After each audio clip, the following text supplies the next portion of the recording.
Excellencies, distinguished delegates, good morning and welcome to the 81st session of the Economic and Social Commission for Asia and the Pacific.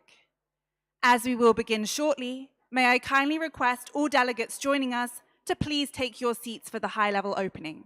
Thank you.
As we will begin shortly, may I kindly request all delegates joining us to please take your seats for the high-level opening.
Good morning. As we will begin shortly, may I kindly request all delegates joining us to please take your seats for the high-level opening.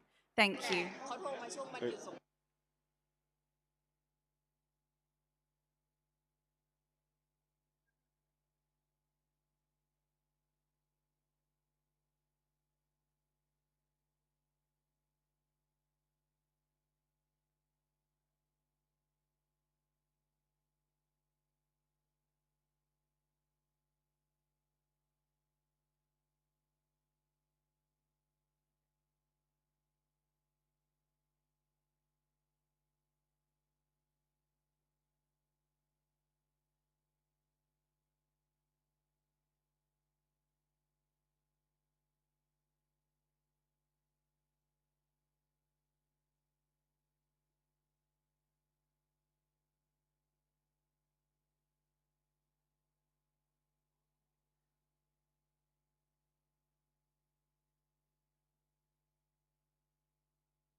Excellencies, distinguished delegates, good morning and welcome to the 81st session of the Economic and Social Commission for Asia and the Pacific. Please join me in welcoming our special guests now entering the room. Her Excellency, Ms. Paetongtarn Shinawatra, Prime Minister of Thailand. His Excellency, Mr. Lee Tush, Senior Minister, President of the National Committee for ESCAP, and First Vice President of the Cambodian Mine Action and Victim Assistance Authority of Cambodia, and Acting Chair of the 80th session of the Commission. And Ms. Armida Salcia Alice Jubana, Under Secretary General of the United Nations and Executive Secretary of ESCAP.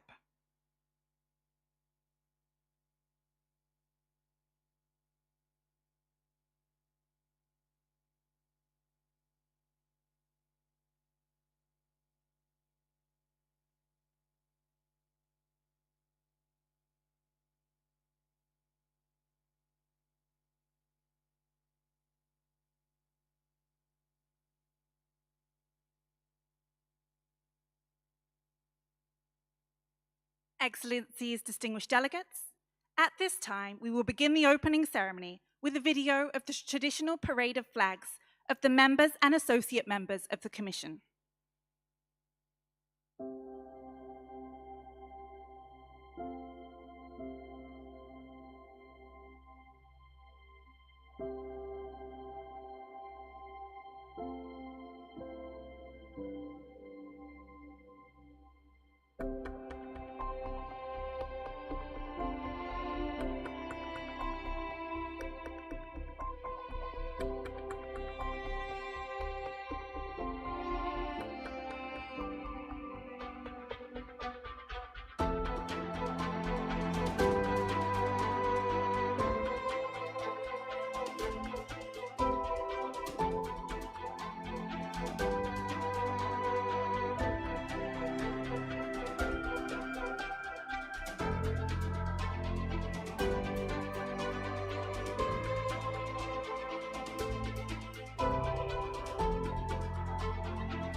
Excellencies, distinguished delegates, may I now request His Excellency Mr. Lee Tush, Senior Minister, President of the National Committee for ESCAP, and First Vice President of the Cambodian Mine Action and Victim Assistance Authority of Cambodia, the acting chair of the 80th session of the Commission, to preside over the meeting. Thank you. Thank you very much. Esteemed and Honorable Prime Ministers of Kingdom of Thailand, Honorable Ministers, Madam Executive Secretary, Honorable Delegates, ladies and gentlemen, the meeting is called to order. It is an honor and privilege for me to join you today to preside over the closing of the 80th session of the Commission.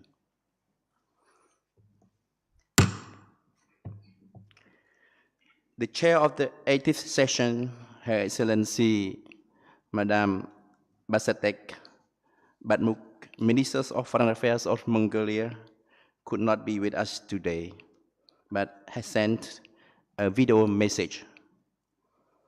May I ask the conference room officers to play the video? Thank you. Madam Executive Secretary, Heads of State and Government, Excellencies, distinguished delegates.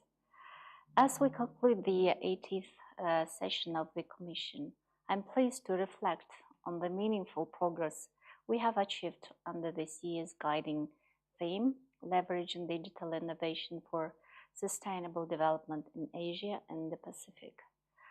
Over the course of this session, the Commission reaffirmed the transformative potential of digital innovation and explored strategic pathways to harness its power in advancing sustainable development throughout our region. Notably, the Ministerial Conference on Digital Inclusion and Transformation in Asia and the Pacific adopted the Astana Ministerial Declaration, a forward-looking blueprint for regional cooperation to accelerate digital innovation in support of our collective development goals. In parallel, the Asia-Pacific Ministerial Conference on the Beijing Plus 30 review took stock of progress made toward achieving gender equality and the empowerment of women, while identifying critical actions required to fully realize these ambitions. The 8th session of the Committee on Social Development emphasizes the essential role of social protection and reducing and preventing poverty and inequality. Meanwhile, the second Asia-Pacific Regional Review of the implementation of the Global Compact for Safe, Orderly and Regular Migration assessed progress toward the Compact's 23 objectives, reaffirming our shared commitment to humane and effective migration governance. Furthermore, the 8th session of the Committee on Transport focused on strategic priorities for the next phase of the Regional Action Programme for Sustainable Transport Development, aiming to enhance sustainability in the region's transport systems. At the same time, the 8th session of the Committee on Environment and Development advanced recommendations to support the localization of the Sustainable Development Goals, ensuring global targets are adapted to national and local contexts. To strengthen the foundations of evidence-based policymaking, the 8th session of the Committee on Statistics endorsed a whole-of-society approach and stressed the importance of inclusive national data partnerships and to future-proof our statistical systems. In anticipation of the 4th International Conference on Financing for Development, ESCAP organized a high-level regional consultation on financing for development in Asia and the Pacific, where participants underscored the urgency of enhancing domestic resource mobilization, particularly through effective tax reform.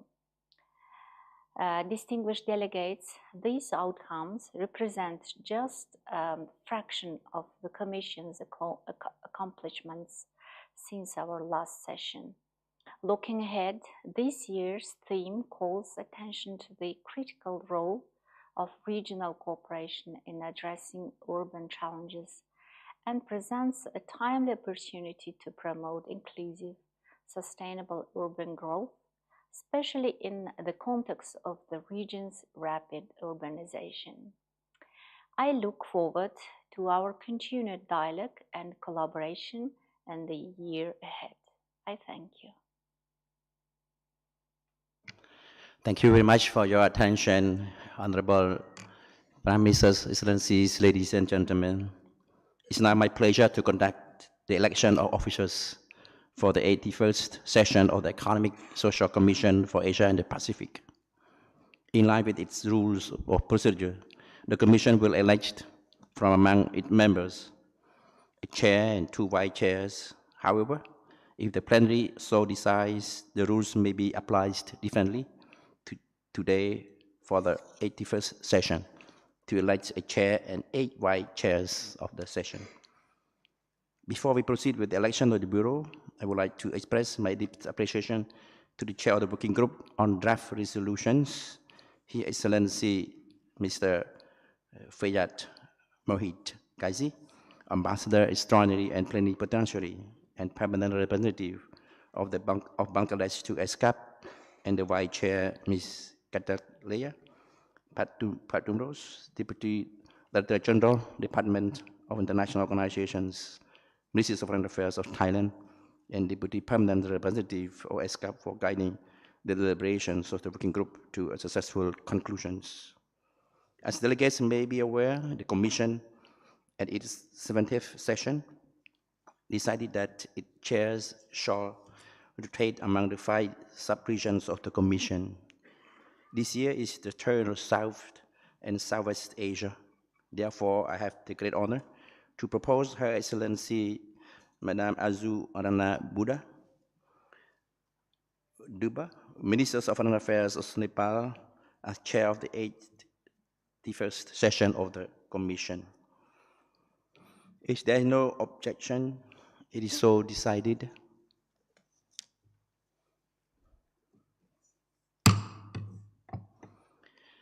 It is my great pleasure then to declare Her Excellency Madame Azu Rana Duba duly elected as the chair of the 81st session of the Commission.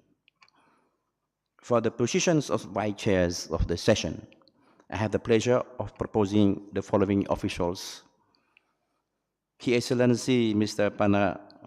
Panapasi Nelson, Deputy Prime Minister, Minister of Finance and Economic Development of Tuvalu.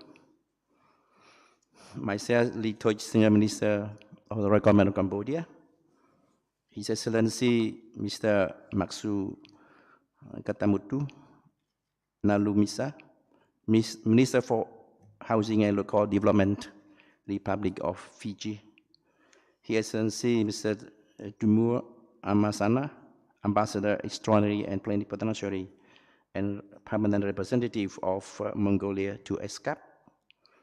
Her Excellency Ms. Millicent Cruz Paredes, Ambassador Extraordinary and Plenipotentiary and Permanent Representative of the Philippines to ESCAP. Her Excellency Mrs.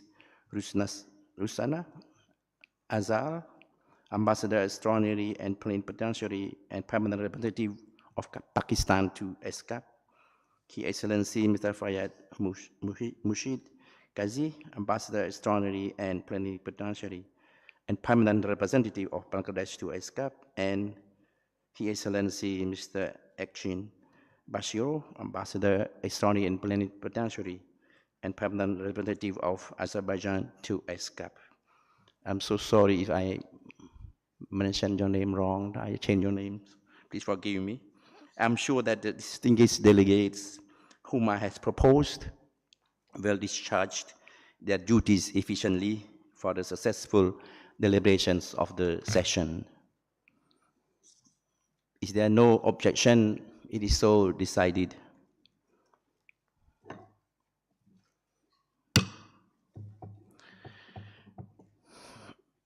Excellencies, ladies and gentlemen, please join me in congratulating the newly elected chair and vice chairs.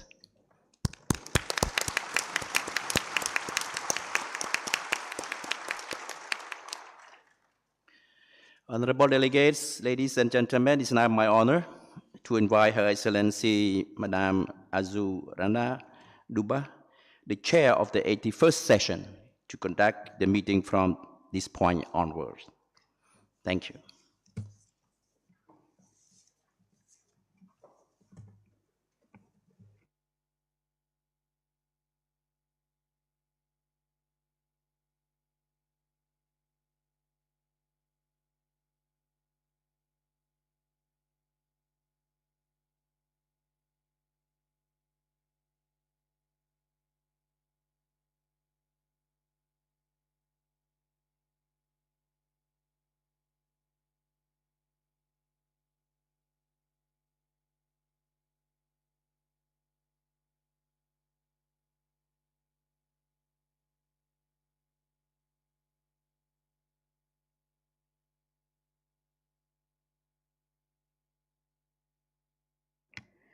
Good morning, Excellencies, Madam Executive Secretary, distinguished delegates.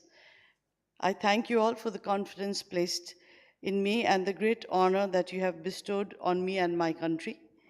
Together with the Honorable Vice Chairs and with the support of the ESCAP Secretariat, I shall endeavor to discharge the responsibilities of serving as your chair to the very best of my abilities. Please allow me to say a few words.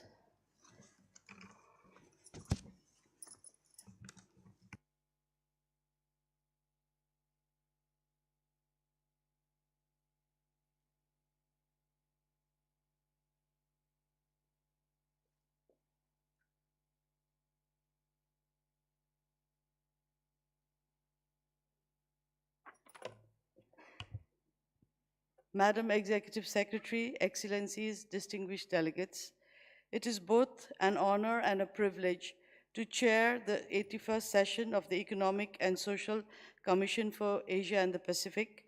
I extend my heartfelt appreciation to the outgoing chair for her leadership, as well as to the Executive Secretary and ESCAP for her unwavering commitment to advancing inclusive and sustainable development in our region.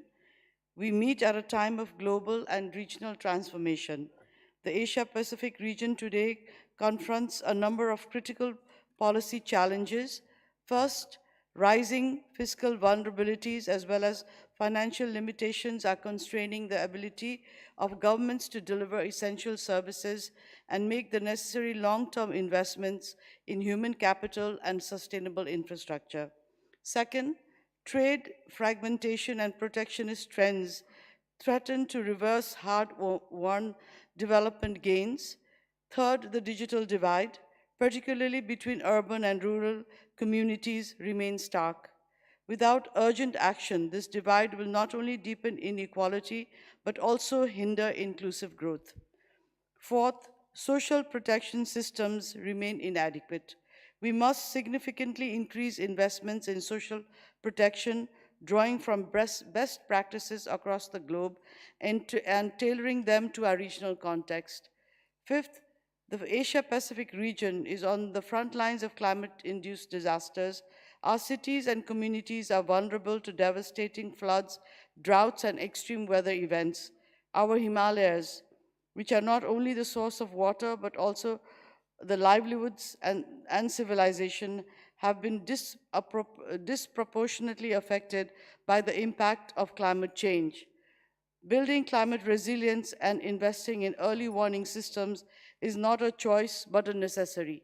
And Nepal is going to organize dialogue precisely on this issue on the 16th and 18th, from the 16th to the 18th of May, on the topic Sagarmatha Sambad, or the Everest Dialogue. However, it is good to see that in response, many of our governments have already taken important steps. But if we are to succeed in protecting the well-being of our people and planet, we must do more, and we must do it together.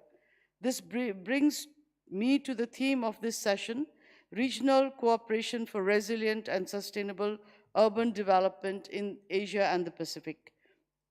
Urban areas are, of course, the engines of growth.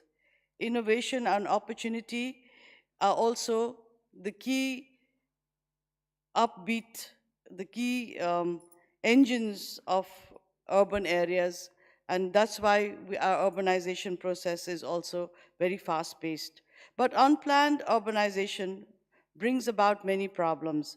We must have well-planned urban development to ensure that we achieve resilient and sustainable urban development. We must invest in cities that are inclusive, green, and resilient, strengthen urban networks and city-to-city cooperation, plan proactively for demographic transitions, and mobilize diversified financing. Let me conclude by emphasizing the importance of regional cooperation in these endeavors. No country can tackle these challenges alone. Regional cooperation is essential. It is what binds our collective efforts and the force that multiplies the impact of national actions. In this context, ESCAP plays an indispensable role. As the regional development arm of the United Nations, ESCAP provides a common and action-oriented platform for dialogue, knowledge exchange, and policy innovation. At a moment when uncertainties permeate the future, the work of ESCAP is vital to harness regional cooperation and collaboration to realize internationally agreed upon development goals. Excellencies, the road ahead is challenging, but with the spirit of cooperation that defines our region and with the vital work of ESCAP, we can overcome these obstacles. Let us reaffirm our shared commitment to inclusive development, to regional cooperation, and to the values of the United Nations. Let us strengthen our collaboration for the well-being of our people and the future of our planet. I thank you.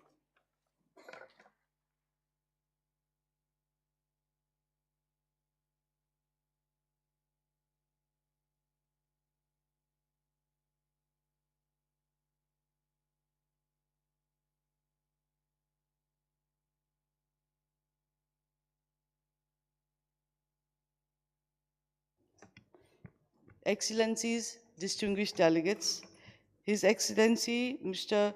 Philomen Yang, President of the 79th session of the General Assembly, has recorded a message to the Commission. May I invite the conference room officer to kindly play the video.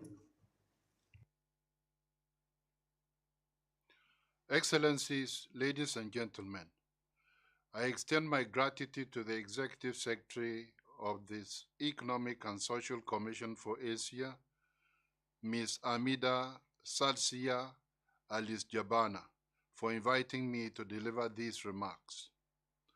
The session's theme, Regional Cooperation for Resilient and Sustainable Urban Development in Asia and the Pacific, could not be more timely or important.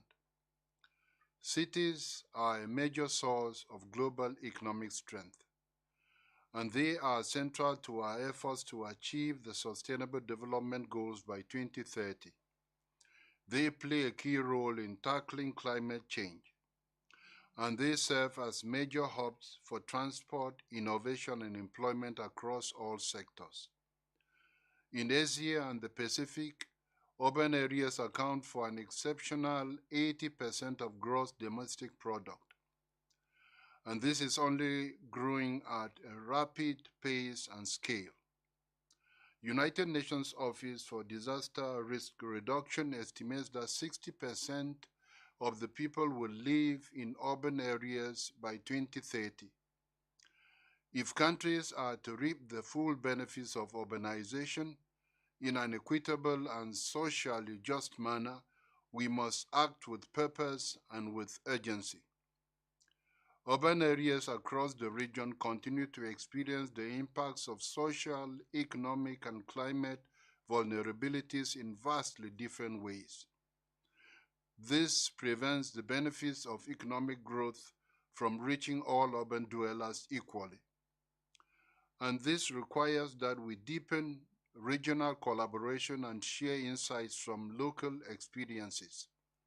So I urge member states to implement resilient urban policies throughout the region by investing in sustainable public infrastructure and in people, by creating green spaces, by continuing to enhance urban planning and management in participatory and inclusive ways, and by seizing the opportunity presented by the Pact for the Future to strengthen regional collaboration to these ends.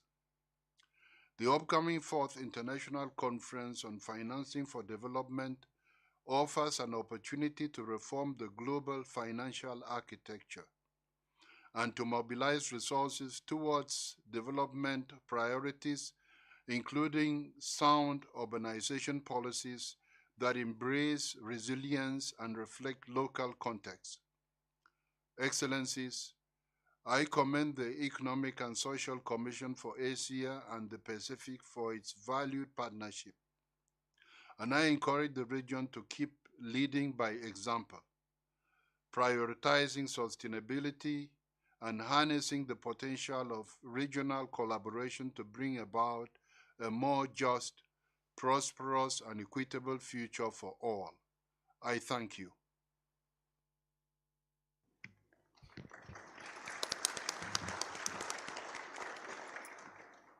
Thank you, Excellencies, distinguished delegates. His Excellency, Mr. Bob Ray, 80th President of the Economic and Social Council, has recorded a message to the Commission. May I invite the conference room officer to kindly play the video. Excellencies, ladies and gentlemen, I'm honored to join you for the 81st session of the Economic and Social Commission for Asia and the Pacific. I want to thank the Executive Secretary for this opportunity and for ESCAP's leadership in advancing sustainable development right across the region.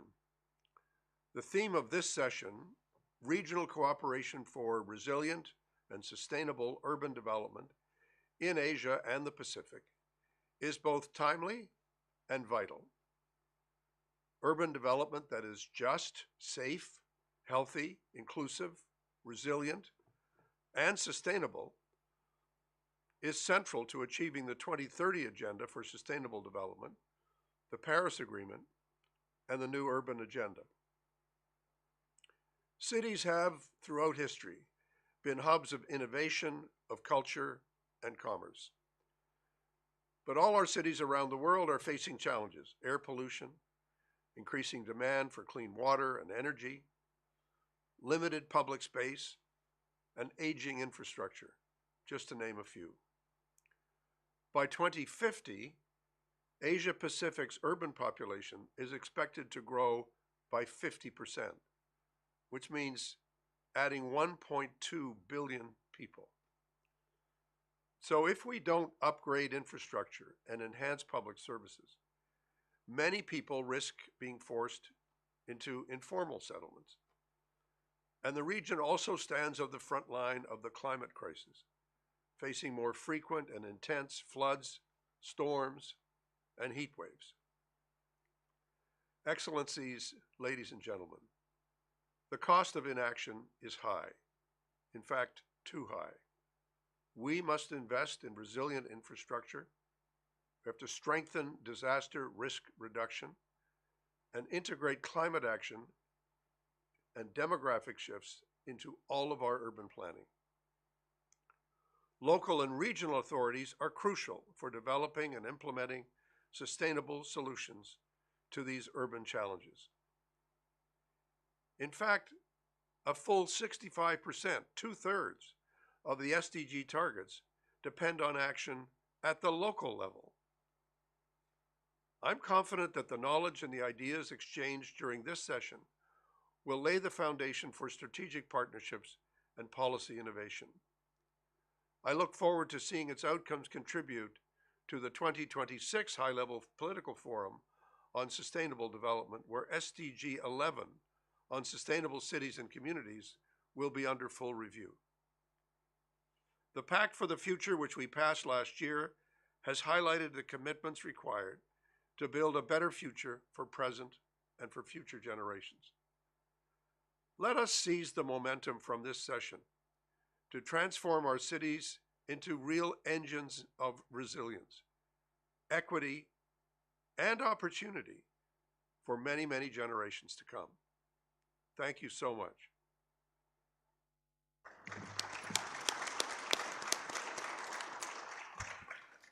Thank you, Excellencies, distinguished delegates.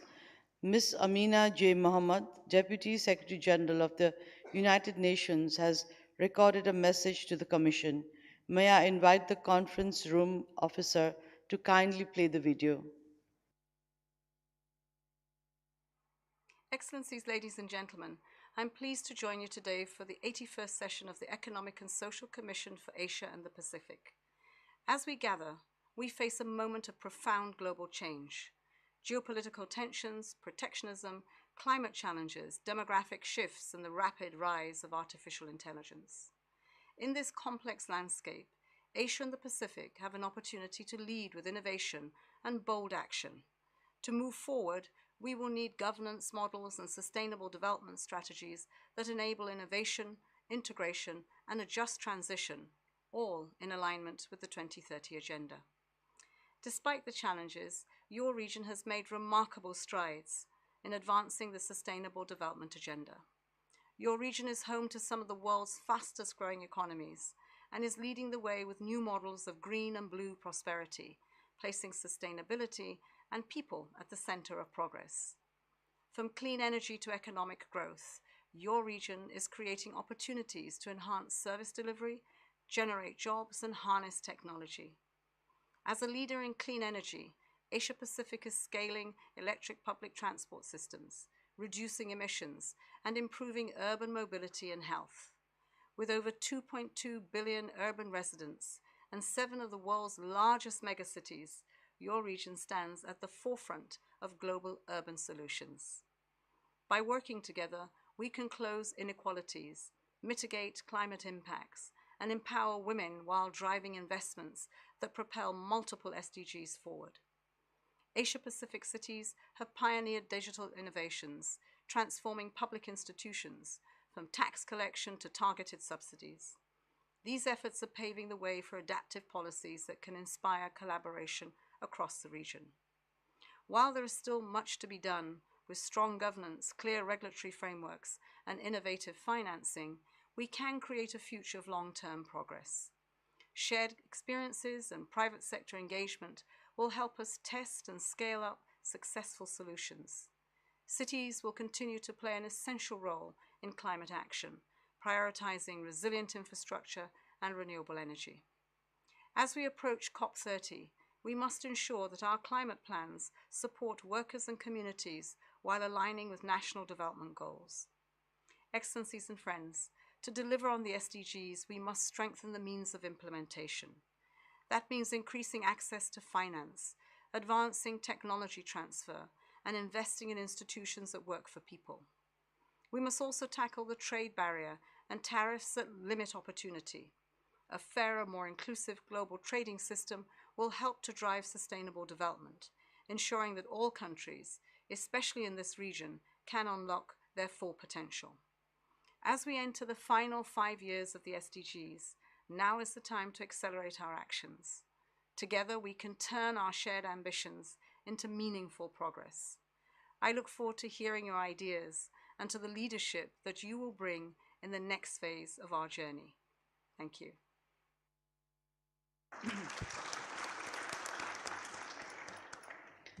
Thank you. Excellencies, distinguished delegates, I'm pleased to now invite the Executive Secretary, Ms. Armida Salcia Alice Jabana, to deliver her opening remarks.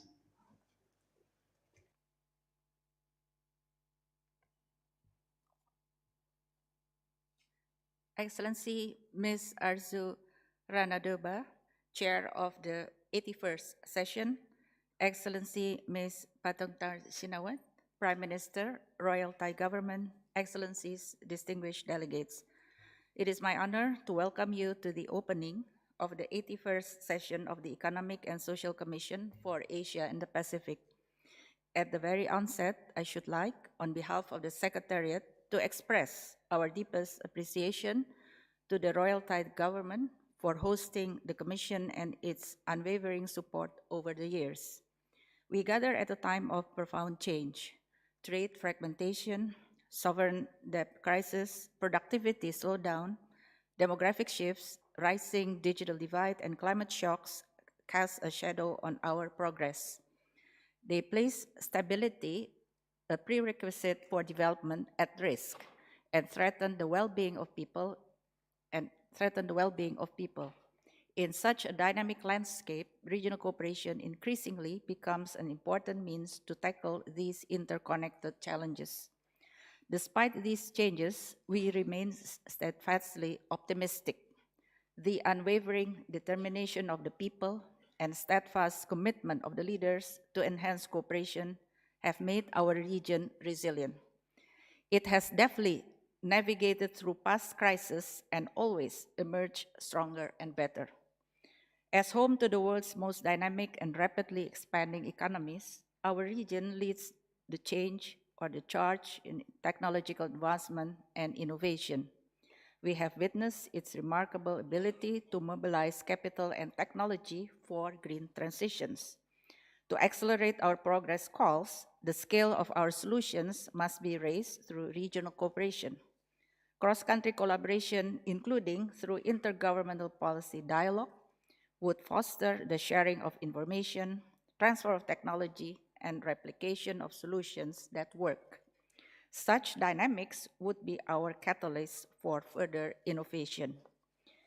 Excellencies, ladies and gentlemen, this shifting landscape calls for reflection. Regional cooperation is essential given the diverse levels of development and needs of countries in Asia and the Pacific. Your presence today underscores your unwavering commitment to such cooperation. It highlights the significance of this forum, not only to address economic development, but all aspects of sustainable development, including climate change, gender equality, poverty eradication, and environmental sustainability. I look forward listening to your deliberations over the next few days. Let this be an opportunity to strengthen existing partnerships and forge new ones. Together, we can drive the efforts to achieve sustainable development in Asia and the Pacific forward. Thank you very much.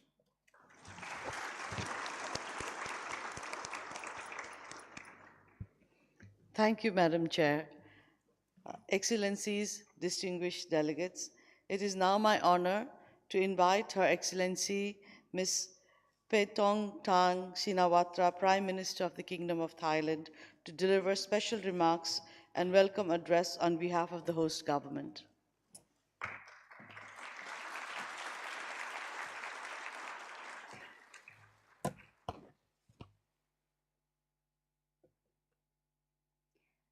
Madam Chairperson, Madam Executive Secretary, Excellencies, distinguished delegates. It is my pleasure to join you at this 81st session of the ESCAP Commission. I wish to take this opportunity to warmly welcome you all to Bangkok. At the outset, allow me to express our heartfelt condolences to and solidarity with the people of Myanmar following the devastating earthquake last month.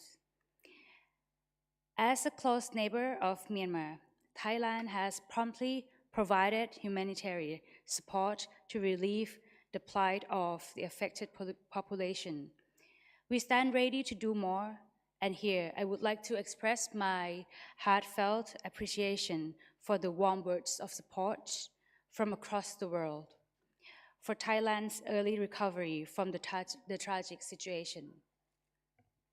Excellencies, distinguished delegates, we are meeting among the numerous global challenges that cut across boundaries and regions. From natural disasters to geopolitical tensions, from economic conditions to climate change, and from environmental degradation to transnational crimes. These issues affect global peace, stability, and security, as well as international and regional developments, which means that they affect each and every one of us. Solving these issues and addressing these disruptions required us to strengthen cooperation at all levels and good leadership, especially in these trying times. These must be based on forward-looking policies grounded in international laws and norms that enhance resilience and lead to inclusive and sustainable development. As such, multilateral platforms such as the United Nations, ESCAP, ASEAN, ACMEX, BIMSTEC, and ACD, as well as multilateral agreements, are more crucial than ever in our collective pursuit of these goals. It is a matter of great concern that the Asia-Pacific region, while contributing to more than half of the global growth, is witnessing inequalities across the region. Poverty is also increasing. If we look at the SDG, we can see that in 2024, over 84% of the SDG targets show limited progress or even sign of reversal. These alarming statistics calls for renewed efforts and innovative solutions towards achieving the SDG and sustainable development in the region. In Thailand, the sufficient economy philosophy, our locally driven approach rooted in people-centered and planet-centric development has been our guiding principle for the development of the country and SDG attainment. We have shared and will continue to share our development approach and good practice with all interest partners. Excellencies, distinguished delegates, Thailand aspires to be a regional development partner and an engine for sustainable growth across Asia and the Pacific. To achieve this, we are advancing three strategic priorities. First, to be the kitchen of the world, Thailand is committed to ensuring food security through agricultural transformation, using innovation, technology, and precision farming.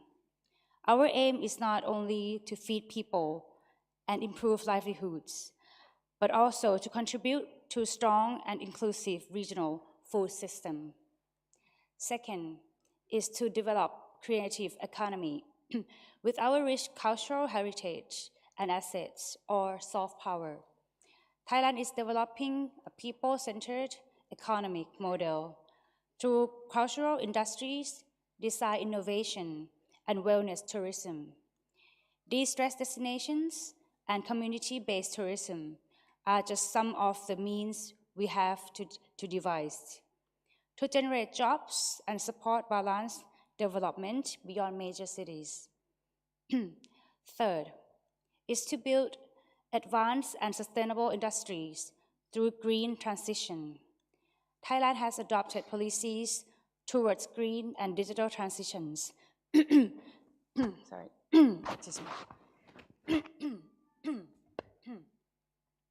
Through our BCG economy model, we are pursuing this goal by promoting low carbon and eco-friendly solutions with the aim to achieve carbon neutrality by 2050 and net zero emission by 2065.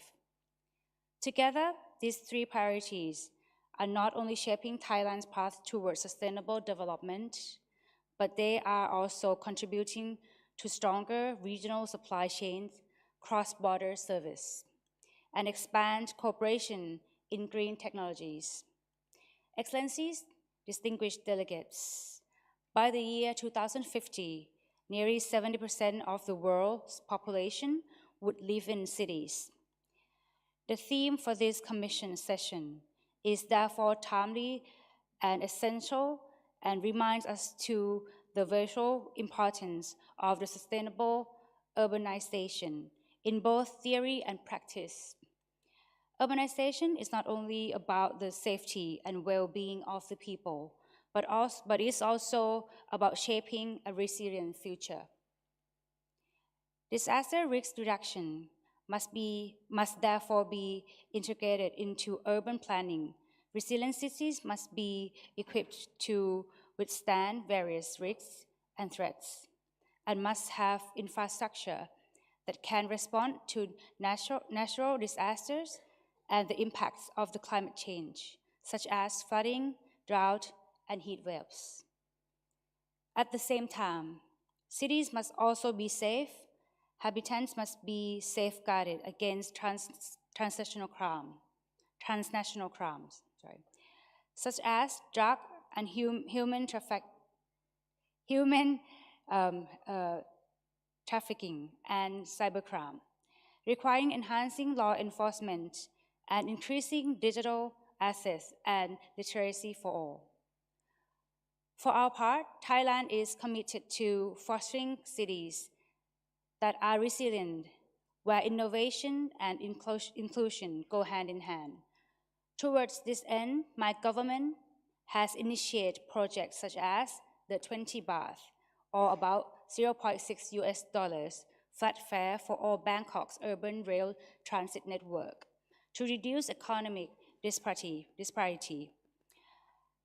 transportation costs and connectivity, and we will continue to do more. In closing, let me leave you with a few points to take home. First, Thailand believes that regional cooperation must proceed in tandem with national action. Second, public-private partnerships and multi-stakeholder collaboration are important to driving sustainable and inclusive growth. Third, ESCAP plays a virtual role as a regional platform for sharing knowledge, aligning strategies, and forging regional cooperation to accelerate inclusive development. Along these lines, Thailand affirms its readiness to cooperate with ESCAP and member states to drive forward a more prosperous, resilient, and sustainable Asia-Pacific for present and future generations. Thank you. ขอบคุณค่ะ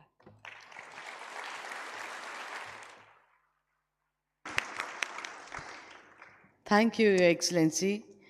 Excellencies, distinguished delegates, I understand the Secretariat has made arrangements for a group photo of heads of delegation of the 81st Commission session to be taken at this time. May I request the Master of Ceremony to provide the necessary instructions. Excellencies, distinguished delegates, we will now proceed with the official group photos. First, it is my pleasure to invite the following delegates to come to the stage escorted by ESCAP protocol. May I kindly invite the Chair of the 81st Commission session, the Prime Minister of Thailand, the Deputy Prime Minister of Tuvalu, the Acting Chair of the 80th Commission session, and the ESCAP Executive Secretary to reach the stage for the first photograph. Thank you.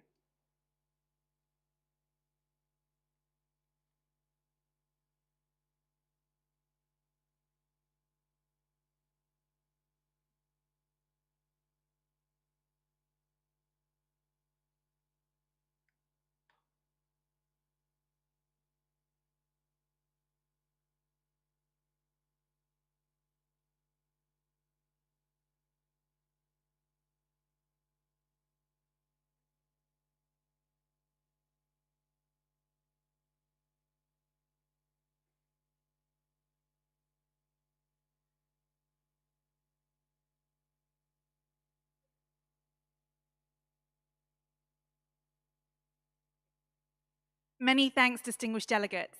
It is my pleasure to invite now for the second photo the heads of the remaining delegations to join us at the stage, escorted by the liaison officers.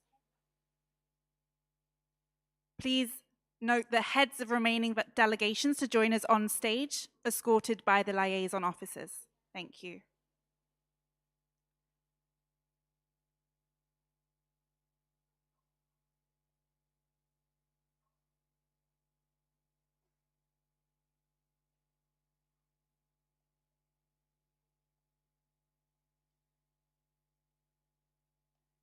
The second photo will be taken from the second floor, so may I kindly ask all delegates on the stage to look up to the second floor when the photograph is standing with the light.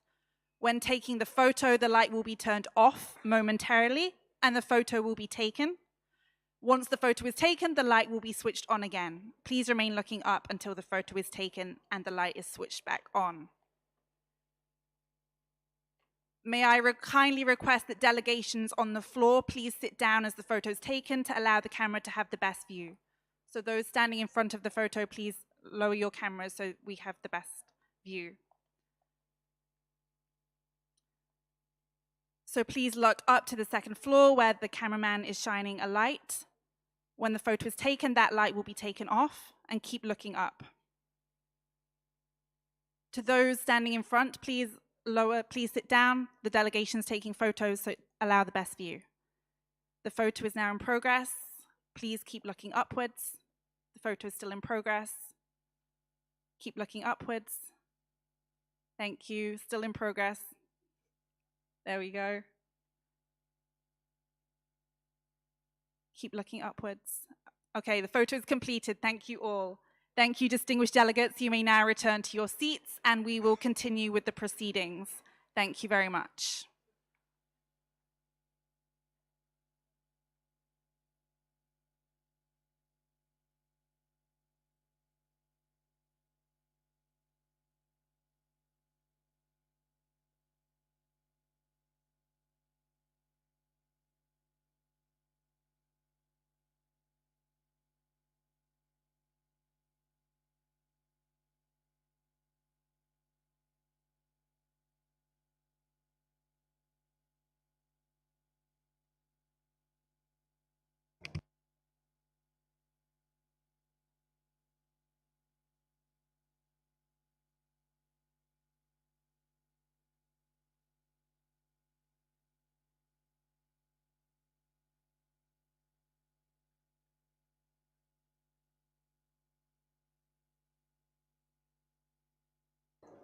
Thank you, Excellencies.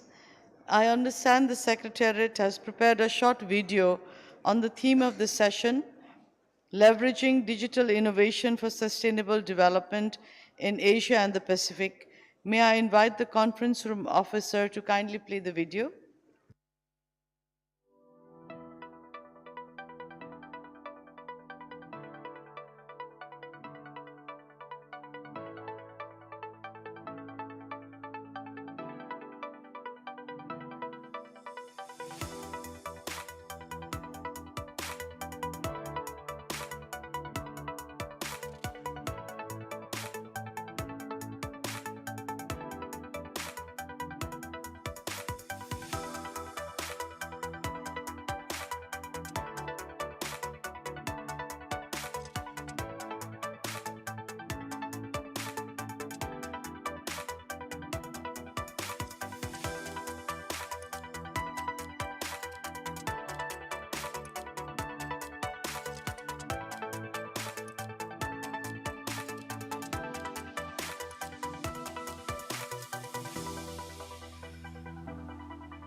Thank you. Excellencies, Madam Executive Secretary, distinguished delegates, we will now move to agenda item 1C, adoption of the agenda. The provisional agenda for the 81st session of the Commission is contained in the document ESCAP/81/1.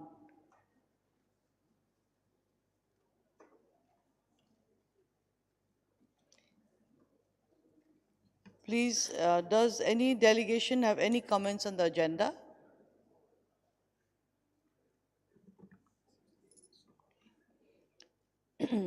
As I see none, may I propose to the Commission that the provisional agenda as contained in document ESCAP/81/1 be adopted? The agenda is adopted. I recognize, no, this one.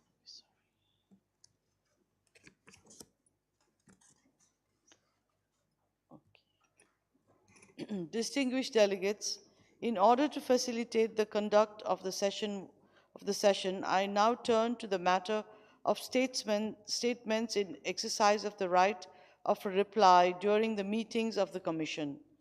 In line with Rule 46 of the Rules of Procedure and practice of the parent body of the Commission, the Economic and Social Council, I propose that in exercising their right of reply, delegations should be as brief as possible and deliver their statements at the end of the meeting at which the right is requested, or at the end of the day whenever two meetings have been scheduled for that day to consider the same item.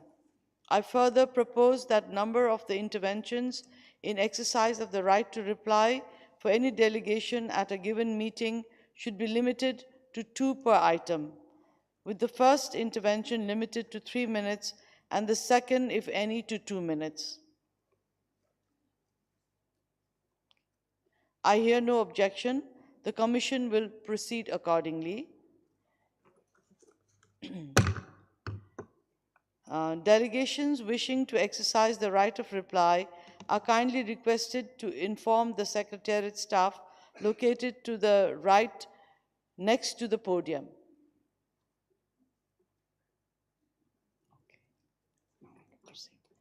Excellencies, distinguished delegates, it is now my pleasure to invite heads of the state and governments of ESCAP member states to share their vision and recommendations for regional cooperation for resilient and sustainable urban development.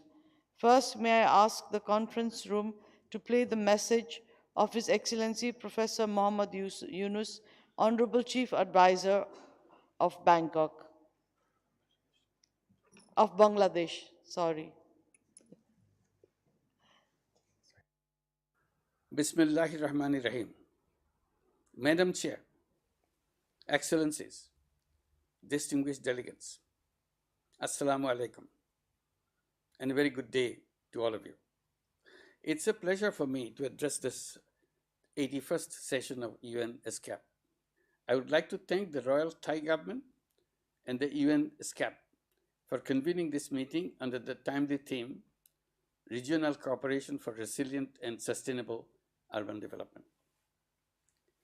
Ladies and gentlemen, allow me to take a moment to reflect on the situation in my country. Bangladesh's interim government assumed office on August 8, 2024, following a mass uprising led by students. We inherited a devastated economy, left by the previous autocratic regime. Since then, we have launched a reform process and worked to restore discipline in the financial sector and have succeeded in many directions, including reducing inflation to 9.3% in February, the lowest in 2 years' history, and have also seen record amounts of remittances coming in. Investor confidence is returning, and we are moving steadily towards stability and growth. We just held a 4-day-long international summit of investors. 400 plus investors from 50 countries participated.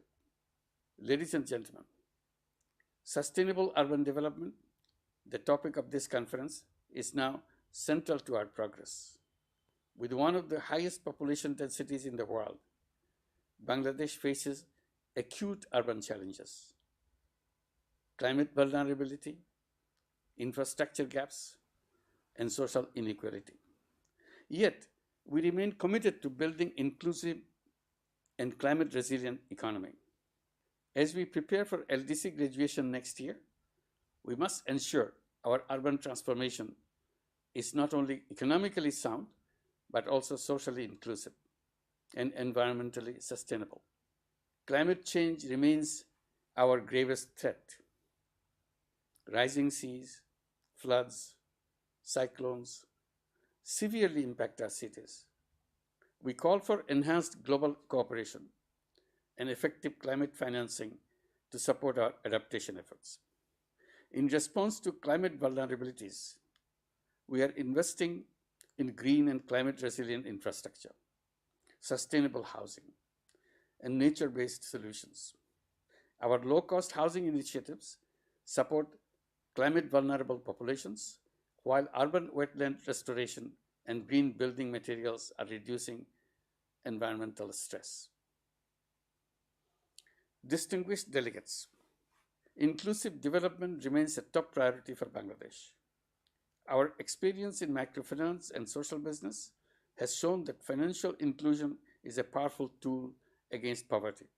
We are now applying the same methodology to urban development, ensuring that every citizen has access to housing, essential services, and economic opportunities. But we have far to go. We look forward to working with our global partners to make this happen. At the heart of our vision is the 3-0 vision. Zero wealth concentration to end poverty, zero unemployment by unleashing entrepreneurship in all, and zero net carbon emissions. Social business, a form of business that I have been promoting worldwide, plays a crucial role in this effort. Unlike traditional enterprises, social businesses are designed to solve human and environmental problems in a sustainable business way, with no intention of making personal profit. From healthcare to clean energy, to clean water and housing, from communications to information technology. This model has the potential to transform lives. I urge all global leaders in general and Asian and Pacific leaders in particular to work together for working to build a sustainable world shared by all people. Madam Chair, challenges like climate change, inequality, and urban stress extend beyond national borders, making regional cooperation necessary and indispensable. I have been advocating for regional as well as global cooperation in all directions to solve problems together rather than at the cost of someone else. Let us strengthen our partnerships, mobilize the creativity of the young people, both girls and boys, to create new world of 3 zeros: zero net carbon emission, zero wealth concentration, and zero unemployment. We are at a critical moment in the world's history. With the upcoming burst of new technologies around us, we can make all impossibles possible if we make up our mind to do it. It is now a question of where we want to go rather than how we want to go. If we can arrive at the firm decision on where, finding how will be a fun thing to do for our young people. Before I conclude, I thank ESCAP for providing this valuable platform for our occasional reflections on where we are in our journey, or even to raise the question, are we really in a journey at all? Thank you all for your attention. Thank you, His Excellency. May I now invite His Excellency Mr. Panapasi Nelesoni, Honorable Deputy Prime Minister and Minister of Finance and Development of Tuvalu, to deliver his special remarks.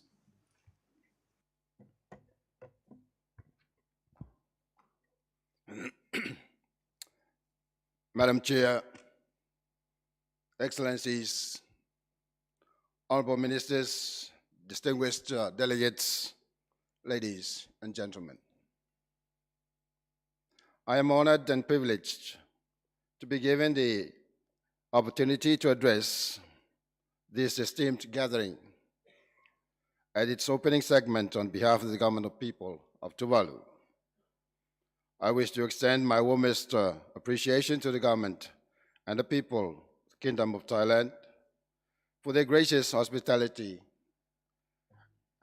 and the exceptional hosting of this event.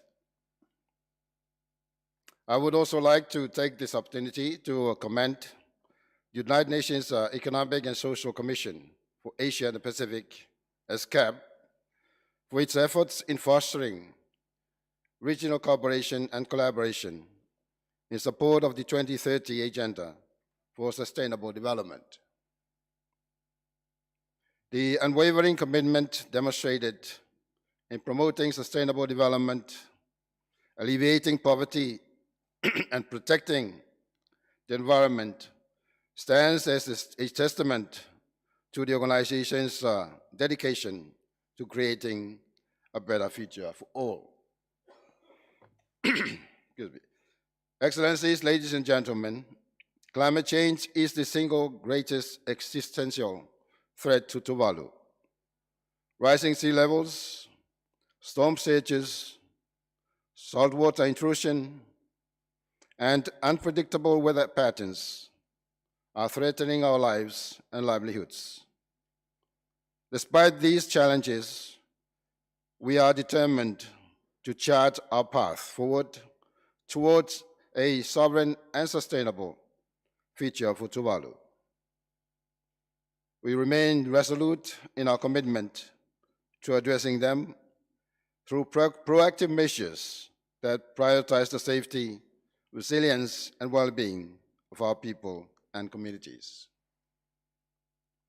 The theme, Regional Cooperation for Resilience and Sustainable Urban Development in Asia and the Pacific, provides a critical platform for Asia and the Pacific Island countries to share experiences and ways to navigate the complexities associated with urbanization and climate change. In our fight against the adverse impacts of climate change, especially climate-induced sea level rise, Tuvalu has a flagship project called the Tuvalu Coastal Adaptation Project, TCAP, which is funded by the Green Climate Fund with a total of 36 million, while 2.9 million is financed by the government. Through the TCAP, we have gained invaluable insights into the challenges that confront us. The national scientific data and information gathered have allowed us to create a 3D model that specifically demonstrates the impacts of climate change and sea level rise in Tuvalu. The data is quite alarming. This model reveals that the whole of Tuvalu's land territory is at risk of being engulfed by rising sea levels.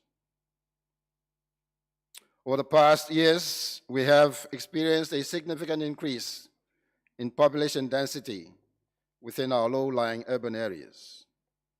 The impacts of climate-induced sea level rise will further exacerbate our challenges and impose considerable resource pressure across all sectors of our economy. Nonetheless, we recognize that these challenges also present opportunities for growth, innovation, and collaboration. But an individual state cannot tackle these issues alone. It requires partnerships at all levels. Therefore, we appeal to the development partners and donors to provide dedicated support for our efforts to implement the 2030 Agenda for Sustainable Development, the 2050 Strategy for the Blue Pacific, and the Tuvalu Strategy Plan 2021 to 2030, also known as the GETI. Through regional collective actions, we will be able to strengthen the urbanization dimension and leverage resources to support the implementation of the Tuvalu Strategic Plan 2021 to 2030, the 2050 Strategy for the Blue Pacific, and the 2030 Agenda for Sustainable Development. We emphasize the importance of resilience, sustainability, and promoting a prosperous Pacific, reflecting our commitment to creating a better future for all. In conclusion, We look forward to continued collaboration and support from ESCAP, all partners, and all member states in achieving sub-regional and regional actions that uphold the principles of regional cooperation and solidarity. Together, we can create a more secure, sustainable, and resilient future for our people and communities. I thank you. Thank you, Your Excellency, for your remarks. I would like to thank all heads of state and government for their very inspiring words and recommendations on priority areas for strengthening regional cooperation in Asia and the Pacific.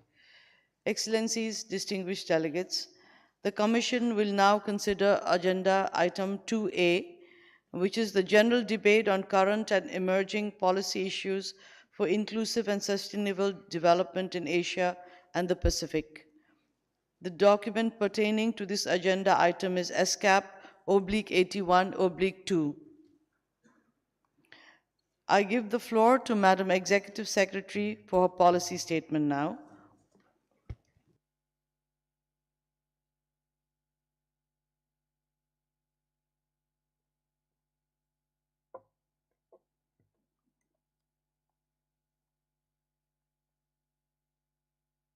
Excellency, Madam Chair, Excellencies, distinguished delegates, ladies and gentlemen, despite the continued resilience of countries in Asia and the Pacific, several policy issues for inclusive and sustainable development remains. The convergence of climate change, demographic shift, technological advancement, as well as trade fragmentation and fiscal consolidation could lead to greater uncertainties and widening socioeconomic disparities. It is clear that climate change is our most defining challenge. With recent years the warmest on record, we are rapidly approaching the 1.5-degree threshold. The impact of climate change on agriculture, health, human settlements, and disasters will alter the way we live. With our regional economy accounting for 3/5 of global production, our shifts toward renewable energy and energy efficiency will significantly reduce global carbon emission. Our SDG 7 roadmaps aim at identifying energy policy gaps and strengthening national strategies have been developed with this aim. Our work on cross-border power trade that optimizes the use of renewables could also enhance regional energy security. A fundamental demographic shift is taking place in our region. With our youth as our greatest assets, how we invest in our future generations and allow them to be innovative, inclusive, and resilient will determine the future. Improving education, health, and employment opportunities are priorities. We should likewise address the demographic challenge of aging so that the elderly reap the benefits of longevity. And with millions of people living precariously above the poverty line, advancing technologies may push many who cannot adapt back into poverty. Greater labor force participation, social protection, and intergenerational collaboration are needed to ensure that everyone, including women, older generations, and persons with disabilities, remains well integrated into society. For many, however, this remains a distant goal. Despite our commitment to leave no one behind, nearly half of the people in our region are not protected through pension schemes, universal health care, and social security. Those that exist fall far short of the coverage and level of benefit needed. Comprehensive policies and schemes designed for our societies now and in the future are needed. To support the development of inclusive policies, our platform, Leaving No One Behind, explains how different variables interact to create unequal access to opportunities. On the potentials of emerging technology. In our rapidly evolving world, emerging technologies should be harnessed to advance inclusive economic growth and sustainable development. Remote sensing and GIS technology, for example, advance climate action and significantly reduce disaster risk. In addition to the development of enabling policy, legal and regulatory frameworks and institutions, harnessing of emerging technologies calls for investment in infrastructure that supports innovation. Development of regional and sub-regional implementation plans could likewise accelerate digital transformation, especially in smaller countries. Pooling knowledge and expertise could likewise allow countries to use emerging technologies to their full extent. Our Asia-Pacific Information Superhighway Initiative enables countries to bridge the digital divide, provide digital skills training, and promote inclusive digital economies. Durable and effective partnership would also be a key element for capacity building, financing, and technology transfer.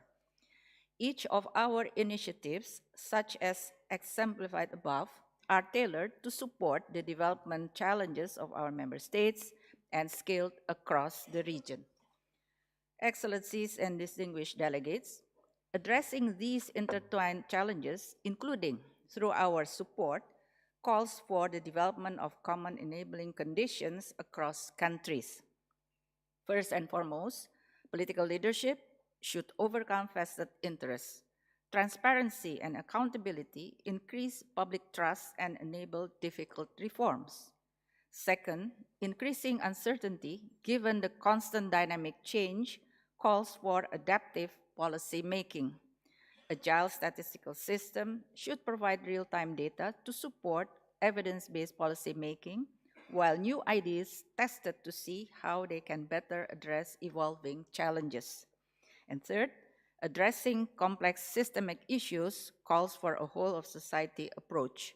Governments should leverage the technical capacity and financial resources of the business sector and hold regular consultation with civil society.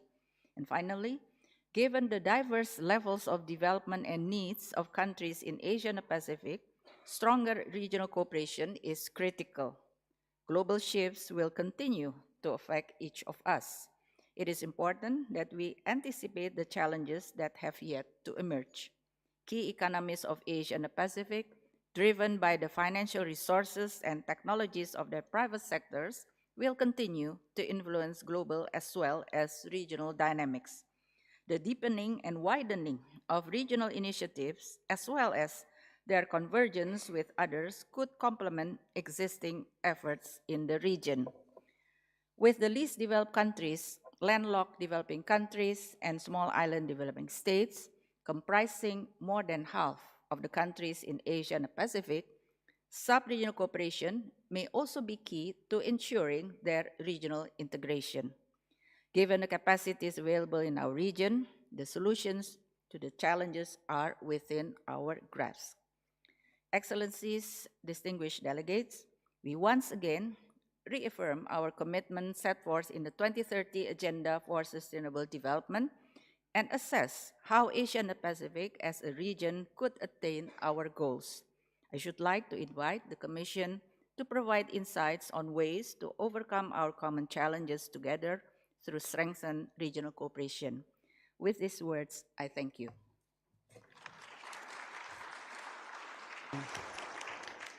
Thank you, Madam Executive Secretary. I will now open the floor for country statements. I would like to urge all speakers to adhere to the time limit of 5 minutes to ensure that we can hear from all those participating. I would also like to remind delegations that in case of a longer statement, you may only deliver the summary version and provide the Secretariat with the full statement for sharing through the Commission website. Based on the requests received, the Secretariat has prepared a tentative list of speakers. In order to maintain order and for delegations to be ready to take the floor, when I call on the speaker, I will also announce the 2 delegations next in line.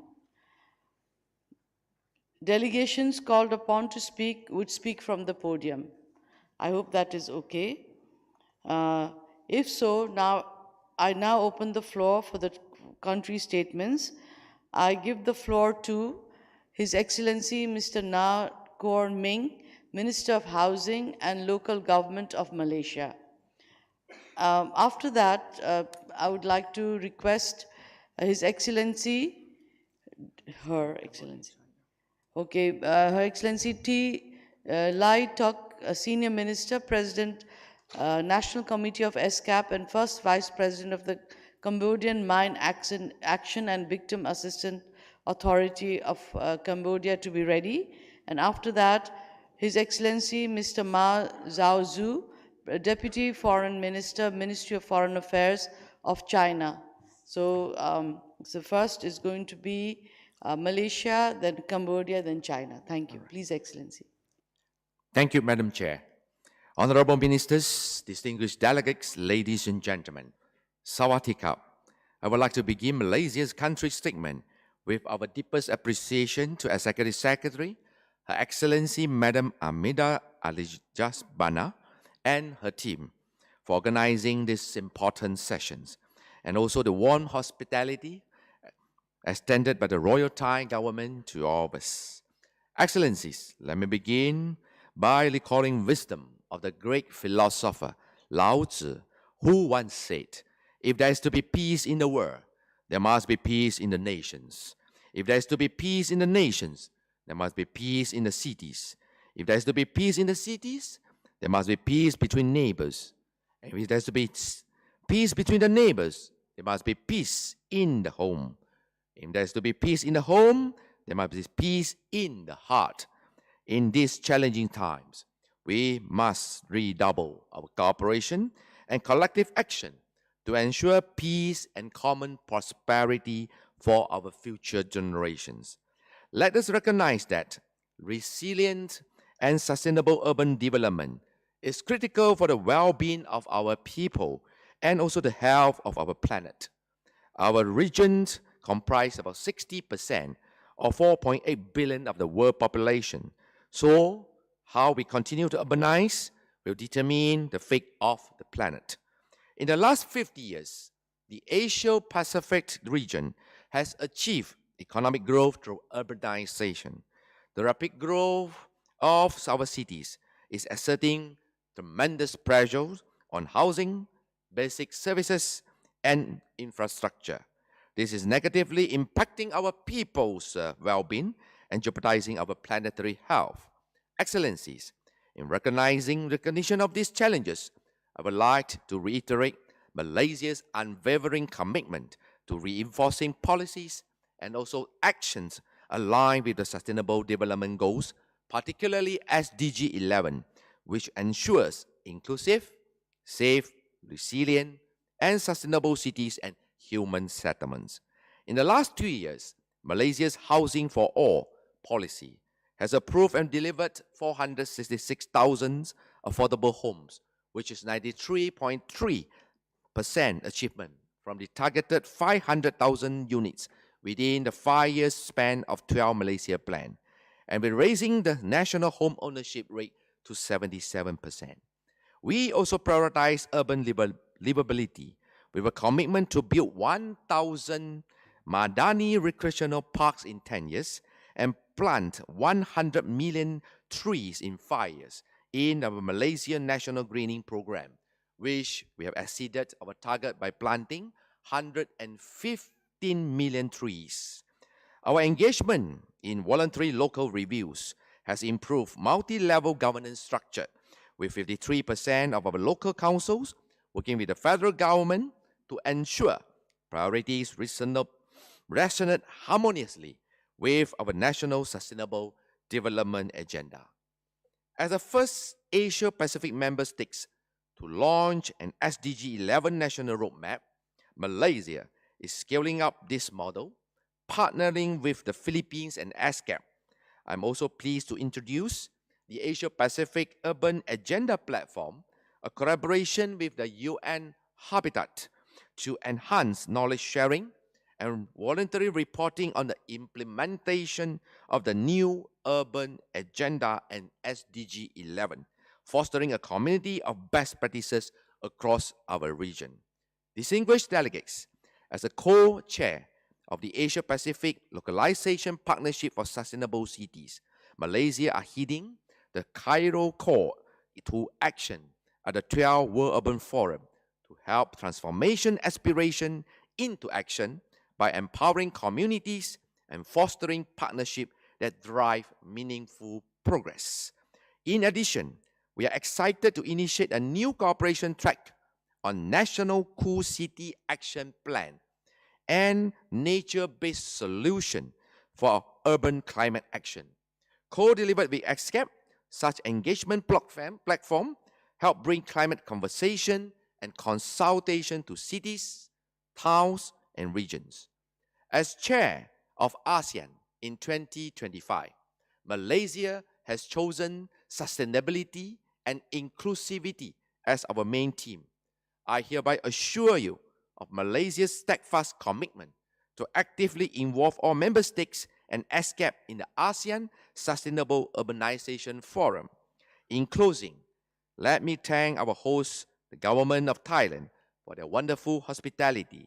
Let me leave you with a Thai proverb which reads, "Many hands make work light." Together, like I always say, you want to travel fast, you travel alone. You want to travel far, we travel together. Together, we can cultivate a resilient and sustainable urban future that empowers our communities, uplifts our citizens, and guarantees a better quality for life of all. Thank you. Terima kasih. Thank you, His Excellency. Now, I would like to request His Excellency Dr. Lai Tuk of Cambodia to kindly deliver a statement from the podium. Thank you, Madam Chair, Excellencies, Executive Secretary, honorable delegates, ladies and gentlemen.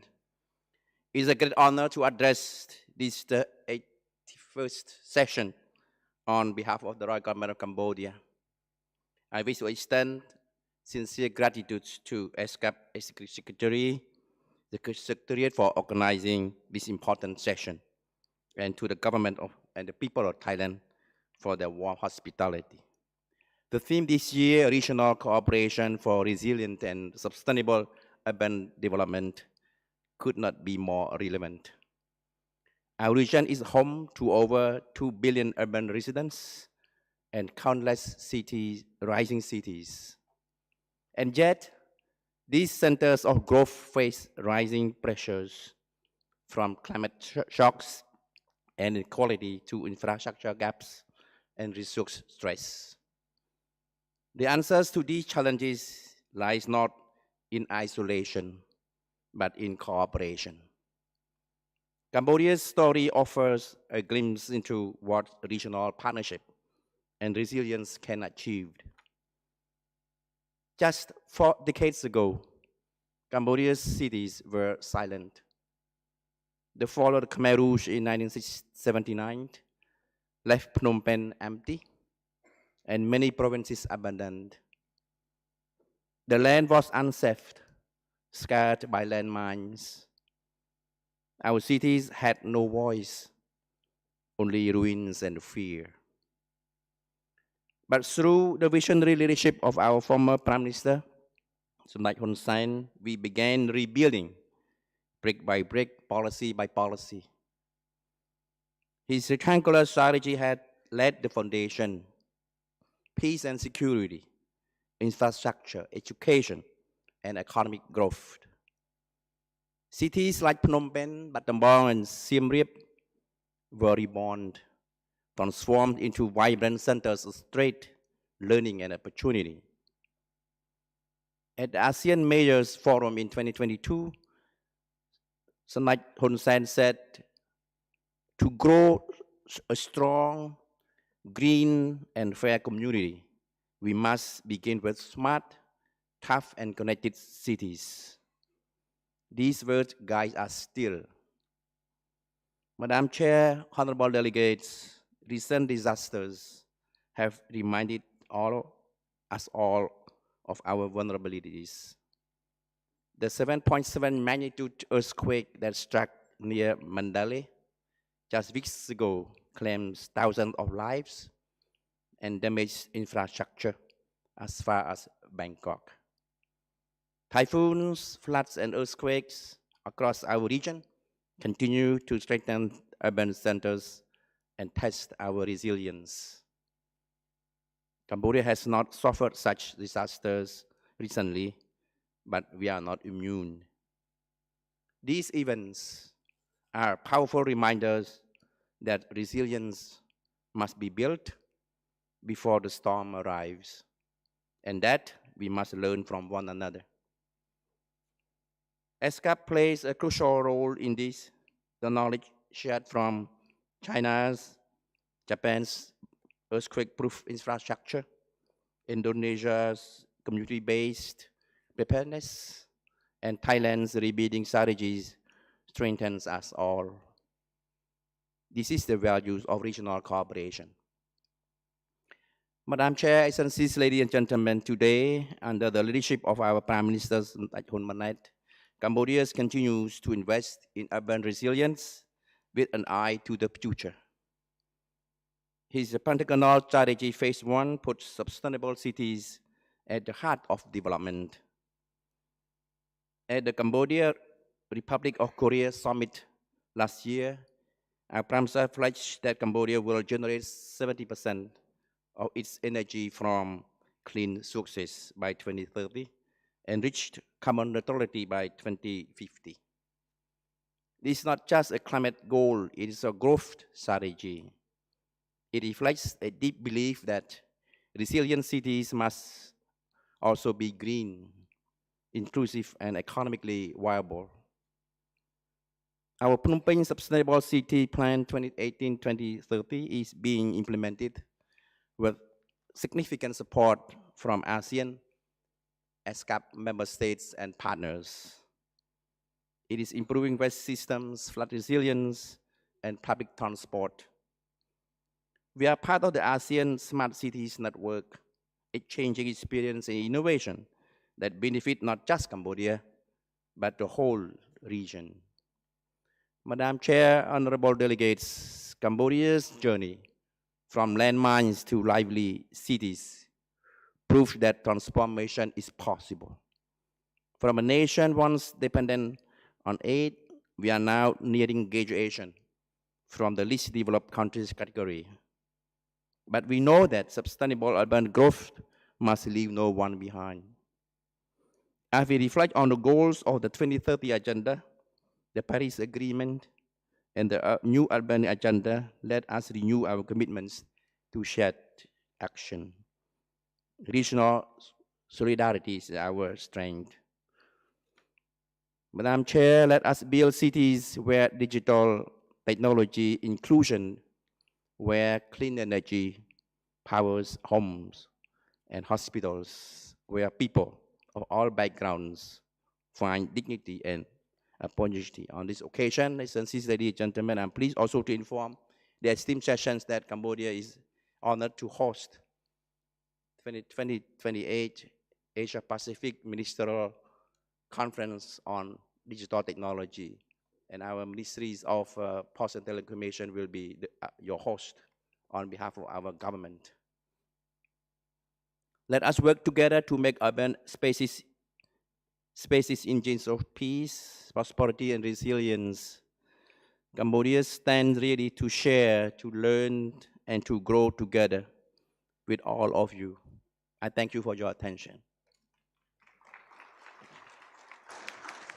Thank you, Excellency, for your very profound remarks. Now I'd like to invite His Excellency Matthew Kata Motu Misa, Minister of Housing and Local Government of the Government of Fiji, to please kindly come on the podium and deliver his remarks. Thank you.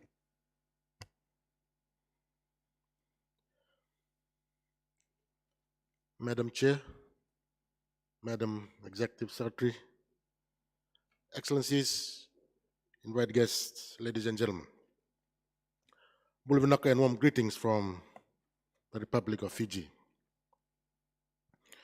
At the outset, I wish to extend my appreciation on behalf of my government of the Republic of Fiji and my delegation to the Kingdom of Thailand for their great hospitality. Our dedication to promoting equitable and sustainable development in the Pacific is reaffirmed by Fiji and other Pacific island nations. Addressing the region's ever-changing, albeit mutual challenges requires solidarity, coordinated action, and shared accountability, which are essential to our collective prosperity. Fiji recognizes that climate change remains the most pressing threat to sustainable development. In the Pacific Island countries, rising sea levels, coastal erosion, and more extreme weather patterns endanger infrastructure, livelihoods, and human life. Fiji calls for an enhanced climate financing, urgent global emission reductions, and stronger support for adaptation and resilience building, especially for vulnerable communities. The commencement of the implementation of the Fiji's Climate Change Act early this year in the month of April marks a significant turning point in Fiji. National response to climate change, demonstrating the transition of this legislation into actionable commitments. This exemplifies Fiji's unwavering dedication and commitment to addressing the global climate crisis. Economic diversification and resilience are essential for long-term sustainability. Fiji is investing in blue and green economy, supporting sustainable fisheries, renewable energy, sustainable solid waste management systems, and ecotourism to create jobs while preserving our national resources. We encourage regional cooperation amongst member states and development partners in promoting environmentally sound economic models that prioritize people and planet over profit. Sustainable urbanization remains a key national priority for the government of Fiji. The recent launching of the National Housing Policy 2025 to 2030, also this month, underscores Fiji's changing commitment to inclusive and resilient urban development. The revised policy seeks to enhance access to affordable, adequate, and inclusive housing across the country. It places among emphasis on regulatory reforms, expansion of social housing programs, and improving affordability through strategic partnerships and targeted support for the low-income households. The Asia-Pacific region is experiencing rapid urbanization, population growth, and increasing socio-economic inequalities, all of which pose significant challenges to inclusive and sustainable development. One of the most pressing issues is ensuring access to adequate, affordable, and climate-resilient housing for all, especially marginalized communities, informal settlements, women, persons with disabilities, and the urban poor. Fiji is developing climate-resilient infrastructure, improving housing for informal settlers, improving solid waste management system, and ensuring towns and cities are safe, inclusive, and sustainable. To further support our efforts, we welcome capacity building initiatives to enhance knowledge and data sharing, as well as funding assistance for urban planning in small island countries from our development partners. Inclusion remains a cornerstone of Fiji's development strategy. We are shaping policies to progress development priorities for women, youths, persons with disabilities, senior citizens, and rural population. Through targeted education, health, and social protection programs, Fiji is steadily increasing efforts to close inequality gaps and ensure no one is left behind. Digital transformation is a critical facilitator for inclusive development. The recent, which is launching of the Fiji National Digital Strategy 2025 to 2030, marks a crucial step in the nation's digital transformation journey. The journey serves as a roadmap for harnessing and the transformative power of technology to drive economic growth, enhance public services, and promote social inclusion. Through this strategy, Fiji is increasing access to digital infrastructure, fostering ICT education, and encouraging innovation to connect rural areas and improve service delivery. Fiji values a vital role that multilateralism and regional solidarity play in overcoming development challenges. We are appreciative of the development assistance provided by ESCAP, which has significantly contributed to the country's sustainable development and regional cooperation efforts.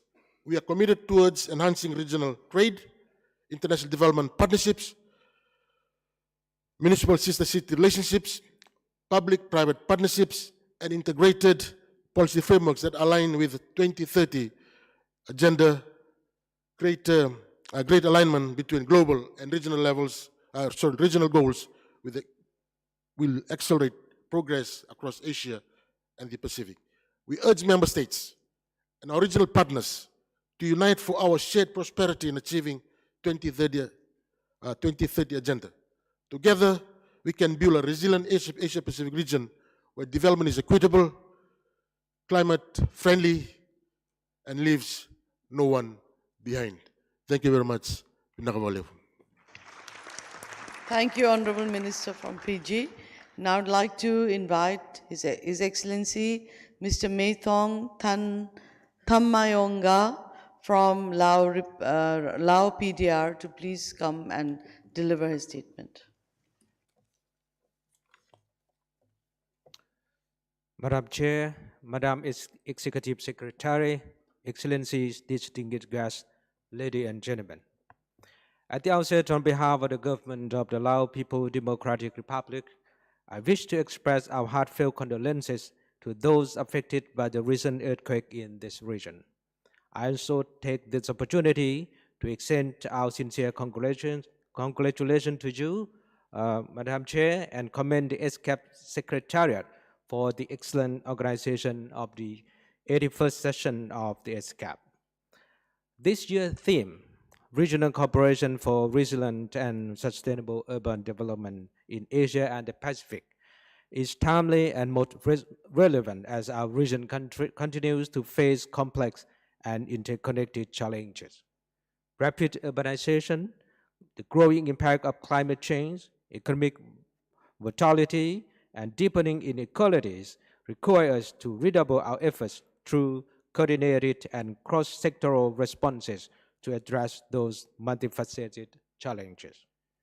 Lao PDR, like many countries in special situations, continues to confront structural vulnerabilities, rising public debt and limited fiscal space, increasing constraint our capacity to invest in critical infrastructure and social services.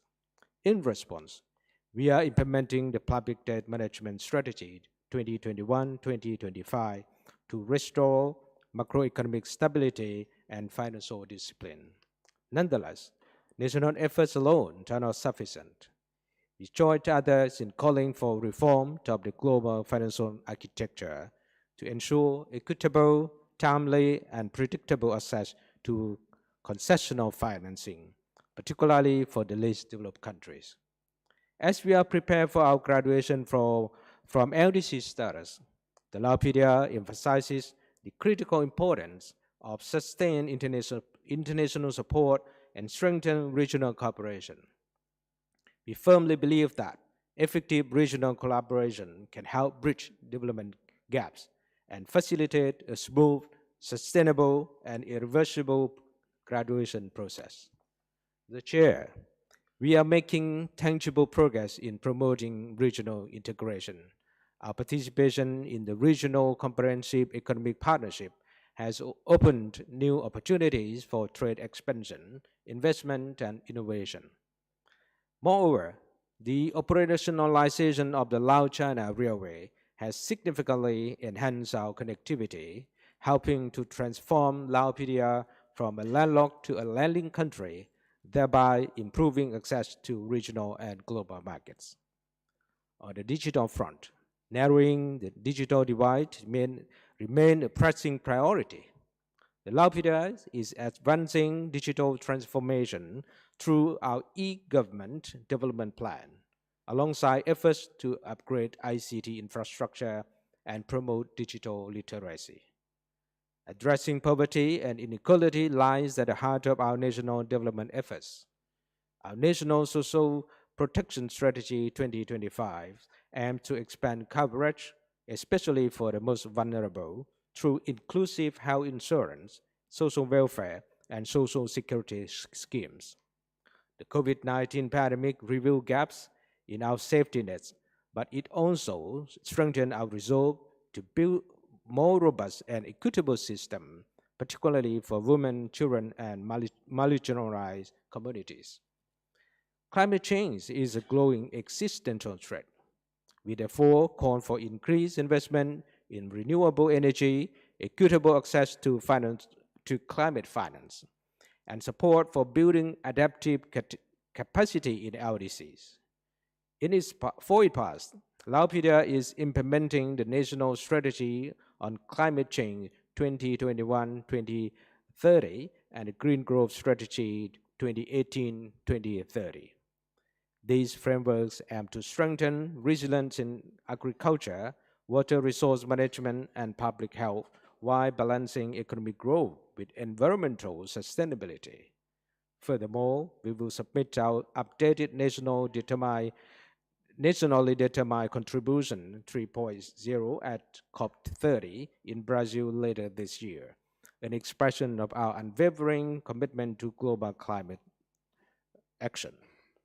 The Chair, while Laupida is actively pursuing sustainable solutions to national challenges, we recognize that regional solidarity and multilateral cooperation are vital to success.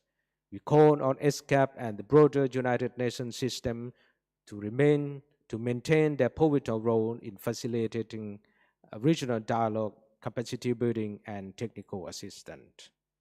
In closing, the Laupida reaffirms its strong commitment to advancing regional cooperation and implementing the 2030 Agenda for Sustainable Development.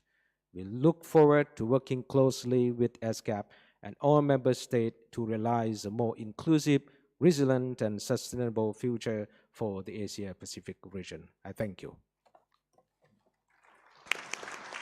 Thank you, Excellency. Now I call upon His Excellency Mr. Robert Abisogomonian, Deputy Minister of Foreign Affairs, Ministry of Foreign Affairs of Armenia, to kindly come and give a statement.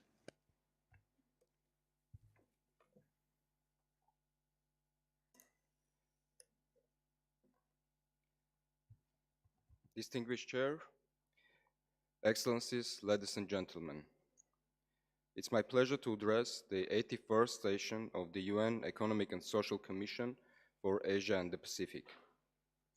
I thank the Executive Secretary and the other high-level speakers for their introductory remarks. This meeting offers an excellent opportunity to reflect upon the achievements so far, assess the existing challenges, and renew collective efforts to get back on the track towards the implementation of the Sustainable Development Goals at national, regional, and global levels. The Secretariat's note provides us with a comprehensive analysis of evolving policy issues for sustainable development in Asia and the Pacific. We appreciate the recommendations contained in the document for formulating more effective response to our most pressing needs. The 2030 Agenda remains the blueprint for the UN's efforts to achieve sustainable development, ensuring harmony between economic growth and environmental protection, and building just, peaceful, and inclusive societies. However, in light of the grave challenges such as armed conflicts, geopolitical tensions, continued violations of human rights and humanitarian law, the triple planetary crisis of climate change, biodiversity loss and pollution, lack of financing for development, surging inflation, and the debt crisis, these remain an ambitious objective. In this regard, the international community should consolidate its efforts to ensure an efficient and timely response to this global crisis, enabling the effective implementation of the 2030 Agenda, strengthening multilateral cooperation, and delivering tangible results that reach the most vulnerable, ensuring that no one is left behind. Ladies and gentlemen, as a landlocked middle-income country with limited natural resources, Armenia faces complex development challenges which require a rights-based and people-centered approach to unlock the economic potential of its society. Over the past few years, the government of Armenia has been taking active measures to advance its reform agenda and align Armenia's national priorities with the SDGs by incorporating them into national strategies. In this vein, Armenia values its long-standing and constructive cooperation with UN ESCAP in many areas of sustainable development, including the promotion of green economy and environmental protection, improving connectivity and developing our human capital through overcoming structural constraints and vulnerabilities. Excellencies, Armenia as a mountainous country with fragile ecosystem is vulnerable to climate change and other environmental hazards. Environmental disasters like the unprecedented massive floods that occurred last year in the northern regions of Armenia, which claimed lives and livelihoods and caused significant infrastructure damage, have become a new reality in our country. We are working on enhancing our national climate change adaptation capacities by reviewing Armenia's national adaptation plan and devising sectoral adaptation plans, such as in agriculture, water, and other sectors. In this context, stronger international support is vital to achieve the adaptation targets, build resilient infrastructure, and put in place early warning and preparedness systems. It's also important to effectively address the economic and non-economic loss and damage caused by climate change, as biodiversity loss is considered to be one of the main forms of non-economic loss caused by climate change. Armenia looks forward to building global coherence and joint actions for addressing such challenges during the Biodiversity COP17 in Yerevan, in close collaboration with governments, international organizations, civil society, indigenous people, local communities, women's organizations, and other non-governmental stakeholders. Ladies and gentlemen, as the main focus of our deliberations is regional cooperation, I would like to particularly emphasize the efforts of the government of Armenia to reach peace and stability in the South Caucasus. Following years of negotiations, the text of the peace agreement between Armenia and Azerbaijan has already been agreed upon and is now waiting to be signed. While Armenia hopes that Azerbaijan will set aside the artificial preconditions for signing the agreement in favor of region's long-term peace and stability, we continue to pursue constructive initiatives to promote regional cooperation and connectivity. Guided by the vision of comprehensiveness, inclusiveness, the non-discriminatory use of regional infrastructure, and building a prosperous future for all interested parties, the government of Armenia has introduced the Crossroads of Peace initiative. This project aims to develop communications between the countries of the region by renovating, building, and operating roads, railways, cables, and electricity lines with full respect for sovereignty and jurisdiction of all countries involved, as well as the principles of equality and reciprocity. Having the alignment of economic interests with long-awaited peace and stability at the heart of its concept, it aims to shape a path to enhanced and inclusive economic connectivity built on common interest in various fields of development, such as trade, transport, energy, and tourism, for the benefit of countries of the region and beyond.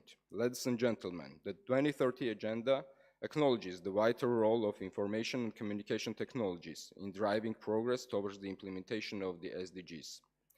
The high-tech sector has emerged as a driving force, bringing about transformative changes and expanding opportunities for more inclusive societies. The government of Armenia attaches particular importance to the support of innovative projects, modernizing Armenia's economy with particular emphasis on advancing digital technologies, fostering innovation, and creative education is at the heart of our development agenda. We are pleased to note the close and effective cooperation with UN ESCAP in developing digital technologies. In conclusion, Madam Chair, let me reaffirm Armenia's full commitment to effective multilateral cooperation for development at all levels. We look forward to working with all our partners to identify measures to accelerate the implementation of the 2030 Agenda and SDGs at all levels. I thank you. Thank you, Excellency, Minister from Armenia. Now I'd like to request His Excellency Mr. Hee Sang-kim, Deputy Minister for Economic Affairs from the Republic of Korea, to kindly deliver his statement from the podium. Thank you. Minister Arujulana Duba and distinguished delegates, let me begin by expressing my sincere appreciation to all the staff of the Executive Secretariat for their dedication and tireless efforts. We are living through a period of profound challenges worldwide. A climate crisis, the advancement of new technologies such as AI, and drastic demographic shifts are threatening our daily lives and intensifying disparities across and within countries. In this context, inclusive and sustainable development is really an urgent task. Since its inception, ESCAP has been instrumental in advancing this vision. I believe it is again a valuable platform now for dialogue, knowledge sharing, and regional cooperation for this important task. Inclusive and sustainable development has already been priorities of Korea's domestic policy. Korea is not immune to climate-induced disasters, as evidenced by recent large-scale wildfires. To address this, the government has implemented successive 5-year national action plans since 2011, focusing on early warning systems, resilient infrastructure, disaster information dissemination, and insurance schemes for vulnerable communities. To resolve the issue more fundamentally, Korea is committed to achieving carbon neutrality by 2050. To this end, we adopted a national framework plan for carbon neutrality and green growth, which presents a mid to long-term roadmap driving green investment and fostering private sector involvement. We are also advancing a bottom-up approach by assisting local government in crafting customized strategies under the national framework, thereby promoting an inclusive and regionally equitable transition. These domestic efforts are matched by Korea's strong and sustained commitment to regional cooperation in Asia and the Pacific. And there is no doubt that our cooperation within ESCAP plays a critical role in advancing these efforts. Inclusivity and sustainability have been core themes of numerous projects supported by the Korea ESCAP Cooperation Fund, KECF. This year, Korea is serving as chair of APEC. We want to take this opportunity to enhance the regional cooperation for inclusive and sustainable development by promoting open, innovative, and inclusive growth across the Asia-Pacific, in line with the Putrajaya vision.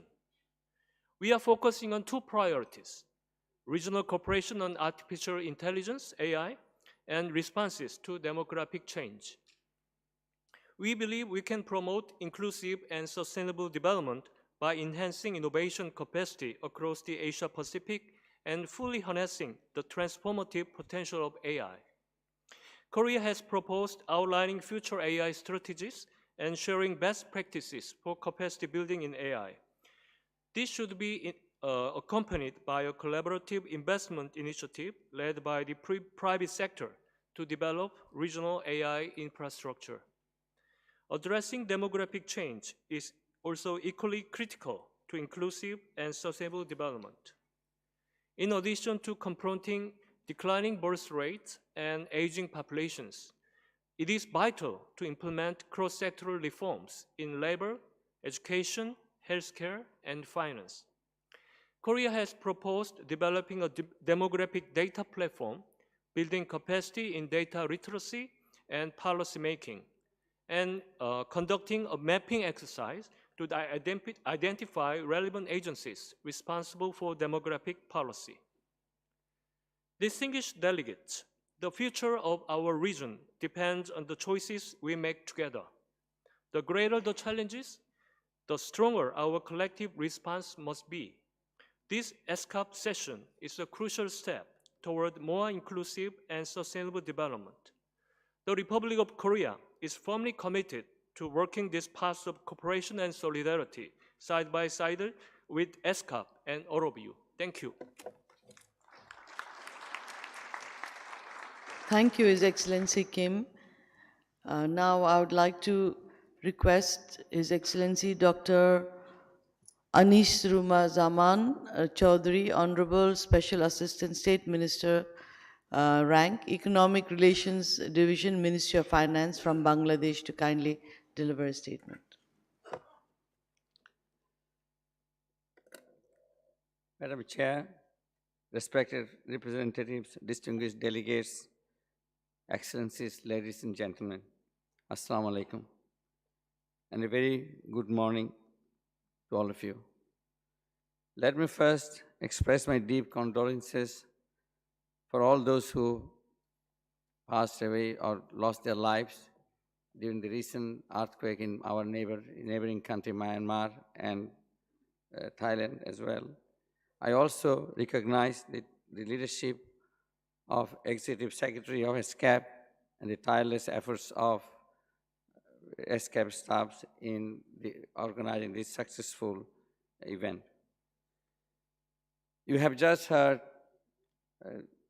Honorable Chief Advisor of Bangladesh, Nobel laureate, Professor Dr. Muhammad Yunus, narrating his revolutionary vision of 3 zeros of zero poverty, zero unemployment, and zero net carbon emission. That is guiding the development efforts of Bangladesh, he being at the helm of the interim government.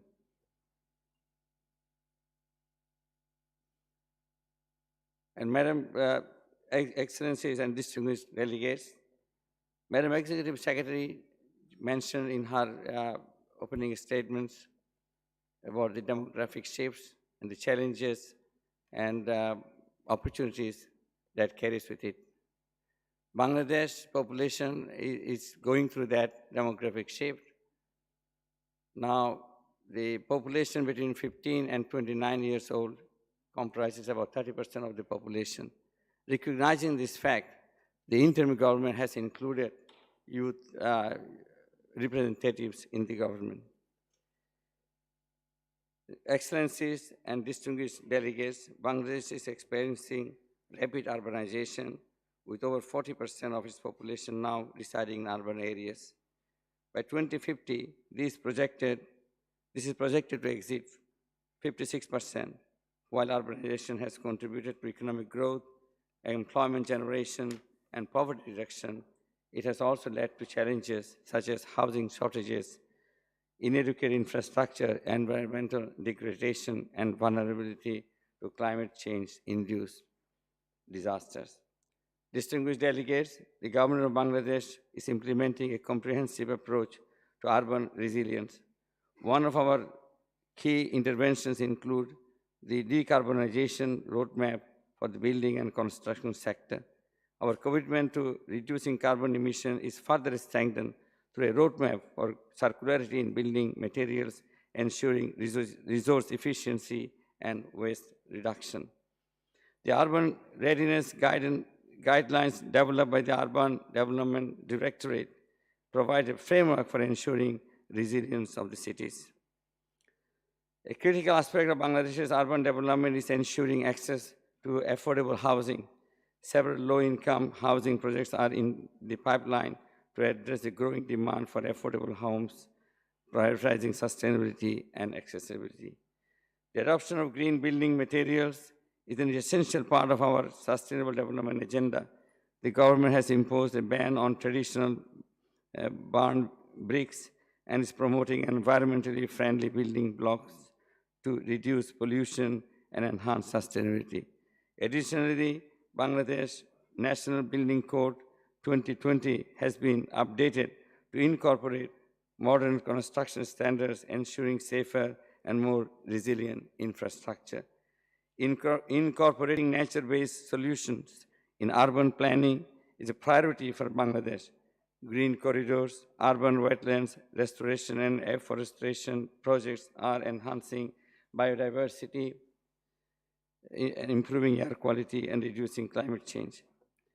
Excellencies, urbanization is a regional and global phenomenon that requires collective efforts. And Bangladesh, as you know, has decided to continue its journey to graduate from its LDC status, and sustainable urbanization is part of that journey. We call for a strengthened regional and international cooperation.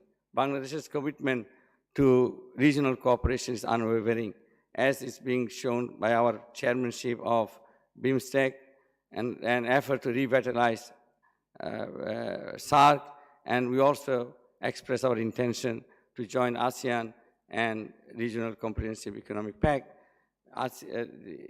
ESCAP being the prime regional cooperation platform. We seek cooperation from ESCAP in this effort.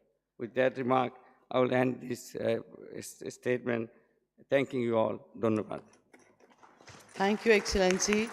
Now I'd like to invite His Excellency Mr. Ma Zhaozhu, Deputy Foreign Minister, Ministry of Foreign Affairs of China, to please deliver his statement from the podium.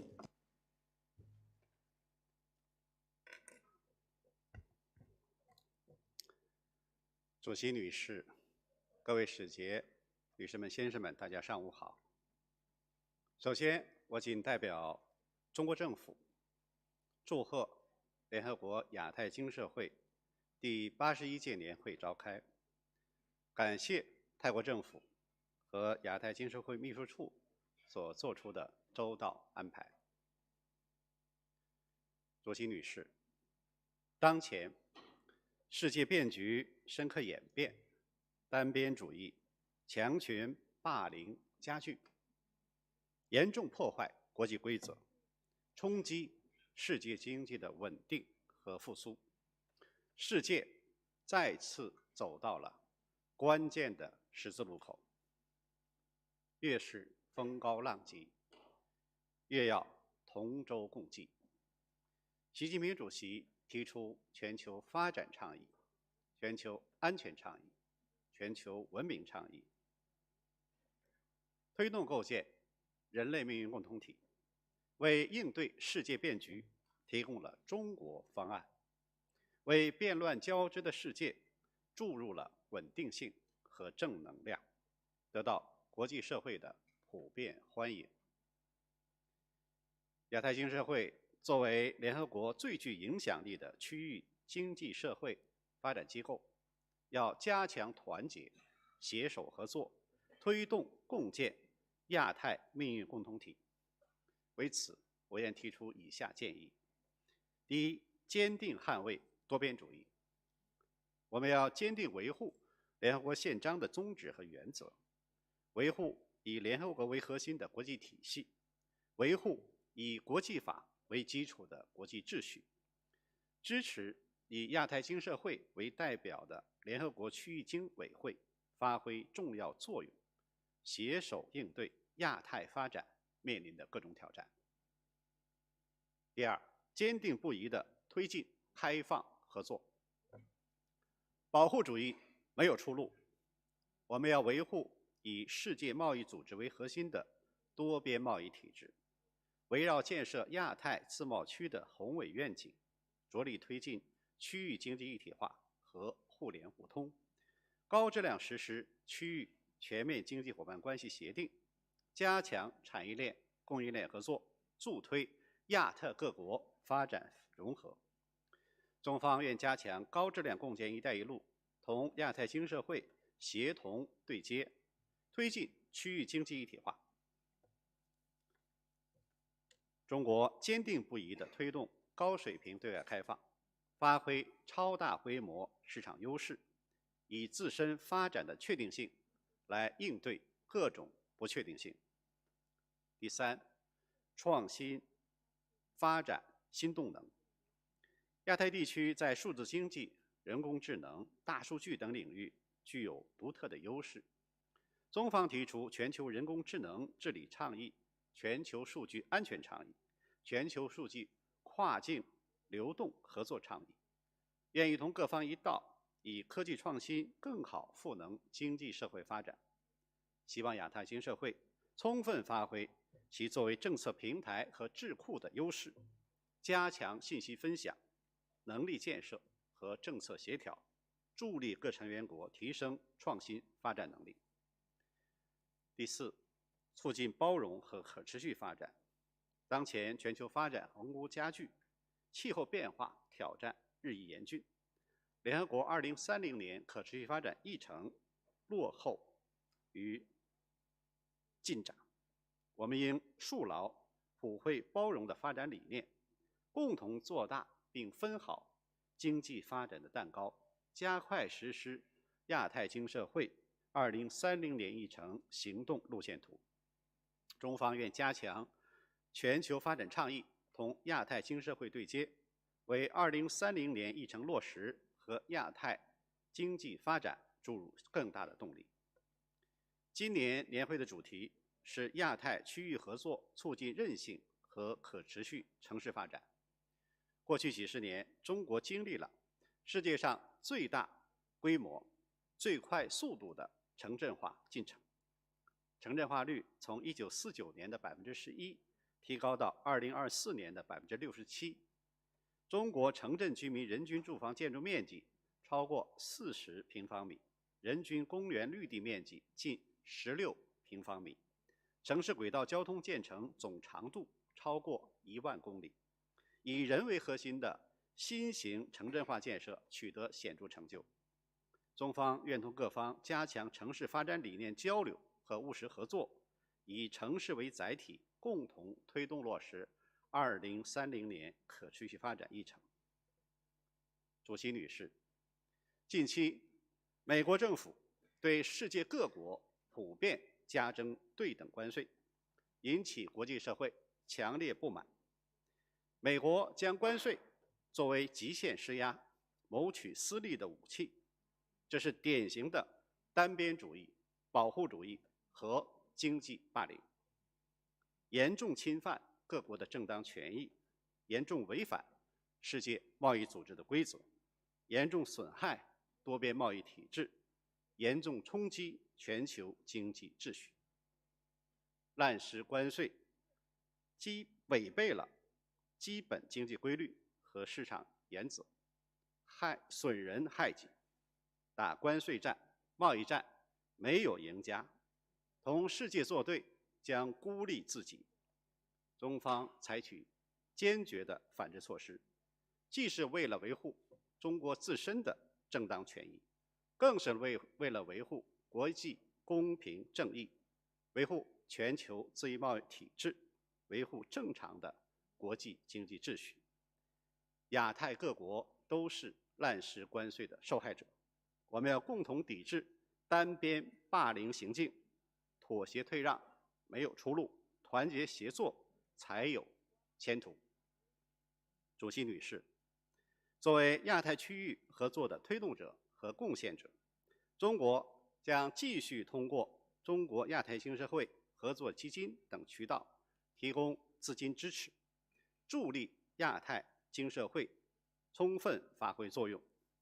中方愿同各方一道，携手应对各种挑战，共创亚太美好未来。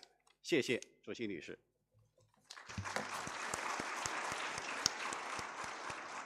Thank you, Excellency. Now I would like to invite His Excellency, now I can't pronounce the name, from His Excellency the Minister of Foreign Affairs of Mongolia, State Secretary Mr. Mung Kushing from Mongolia. Sorry. Thank you, Madam Chair.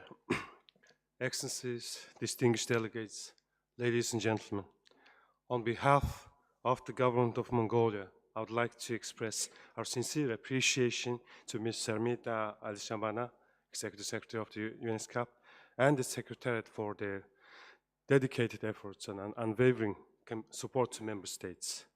Taking this opportunity, I'd like to express our deepest condolences and heartfelt sympathies to all those affected by the devastating earthquake that recently struck parts of Myanmar and northern Thailand, causing loss of life, injury, and widespread damage. We commend the swift response efforts of local authorities, emergency services, and humanitarian workers who tirelessly worked to rescue and support those in need. We stand in solidarity with the people of Myanmar and Thailand and express our hope for a quick recovery. In recent years, our region has endured a series of profound, interconnected shocks, from the pandemic to rising living costs, mounting distress, and the escalating impacts of climate change. These challenges have tested our resilience, revealed systemic vulnerabilities across our economic, social, and environmental landscape. At the regional level, safeguarding people's income, health, and job prospects remains the top priority. Complex policy challenges, such as economic fragmentation, digital inequality, demographic shifts, and the urgent need for a just energy transition continue to emerge. Rising fiscal deficits and sovereign debt, particularly in South Asia and the Pacific Islands, are constraining public investment and threatening hard-won development gains. Similarly, climate-related disasters costing the region nearly to $1 trillion annually continue to undermine livelihoods and national economies. Madam Chair, despite these adversities, our region continues to demonstrate strength and resolve. I wish to highlight three critical areas where urgent and coordinated policy action is essential to building a more inclusive and sustainable future for all. First, we must prioritize the protection and empowerment of people across the region. Inclusive development begins with ensuring access to decent jobs, stable incomes, education, and healthcare. Yet nearly 500 million people in the region still live in multidimensional poverty. Women remain disproportionately excluded from economic opportunities, while youth unemployment, inadequate social protection, and digital exclusion continue to leave millions behind. Governments should focus on strengthening social safety nets, investing in skills development, and expanding universal access to healthcare and pensions. These efforts must be deliberately inclusive, with targeted support for the most vulnerable, including persons with disabilities, informal workers, and older individuals. Second, we must steer our economies toward greater resilience and equity. Fiscal space is tightening, especially in countries with special needs, including LDCs, LLDCs, and SIDSs. Mounting debt burdens and limited access to affordable financing are restricting growth and public investment. At the same time, rapid digital transformation and shifting trade dynamics present new opportunities, but also risk of deepening inequality. To address these challenges, we need to focus on smarter taxation, more efficient public spending, and innovative financing tools such as blended finance and green bonds. Expanding digital infrastructure, especially in rural and underserved areas, is critical. Trade must be redefined not as a zero-sum game, but as a driver of inclusive and shared prosperity. Third, we must take bold and decisive action on climate and the environment. Asia and the Pacific is the most disaster-prone region in the world, with climate-related disasters already costing nearly $1 trillion annually. The time for incremental steps has passed. We need comprehensive climate adaptation strategies, robust early warning systems, and resilient infrastructure, especially in vulnerable subregions such as the Pacific Islands. The energy transition must be accelerated with fair and tailored support for countries dependent on fossil fuels. Climate finance, both concessional and accessible, be scaled up with urgency. Madam Chair, It is important to recognize these advances in science, technology, and innovation are key to accelerating progress toward the Sustainable Development Goals. These pillars not only serve as a blueprint for global progress, but also promote equality among nations and fast-track the socioeconomic growth of developing countries. In this context, I'm pleased to reflect on the successful conclusion of Mongolian Digital Trade Week, which held from the March 25th to 28th, 2025. This event was organized by the Ministry of Foreign Affairs of Mongolia in close cooperation with the UN ESCAP and the UN Resident Coordinator's Office in Mongolia and the European Union's International Trade Development in Mongolia project. Throughout the week, UN ESCAP and the national experts delivered insightful presentation, practical training sessions on enhancing Mongolian digital trade environment, exploring blockchain in cross-border trade, and sharing international best practices. Furthermore, a significant milestone in Mongolia's digital trade transformation was the ratification of the framework agreement on paperless trade in Asia and the Pacific region. This agreement plays a vital role in reducing trade costs by digitalizing export and import procedures. To support its implementation, National Working Group was established in early January of this year and tasked with guiding the development of a national roadmap for paperless trade. Taking this opportunity, I'm pleased to inform you that we're going to host the World Women Entrepreneurs Forum in August 2025 in Ulaanbaatar, Mongolia, under the auspices of the President of Mongolia, with the theme Inspire, Impact, and Invest. This important investment event aims to support women entrepreneurs by enhancing their capacities, promoting experience sharing, and fostering a favorable environment for investment. Moreover, Mongolia is preparing to host the COP17 to the UN Convention to combat desertification in Ulaanbaatar next year. We look forward to the support and cooperation of all member states in making these events successful. Madam Chair, last but not least, there's no one-size-fits-all solution. However, there's immense power in regional and sub-regional cooperation. Whether it's the ASEAN Digital Economy Initiatives, the Trilateral Green Technology Collaboration in East Asia, or the shared water resource strategies in Central Asia, cooperation is the thread that binds our efforts and amplifies our impact. Above all, we must be united by a common vision, a region where growth is inclusive, prosperity is sustainable, and that development leaves no one behind. We are stronger when we stand together. Let us rise to this moment with clarity, courage, and commitment. I thank you. Thank you. Thank you, Mr. State Secretary of Mongolia.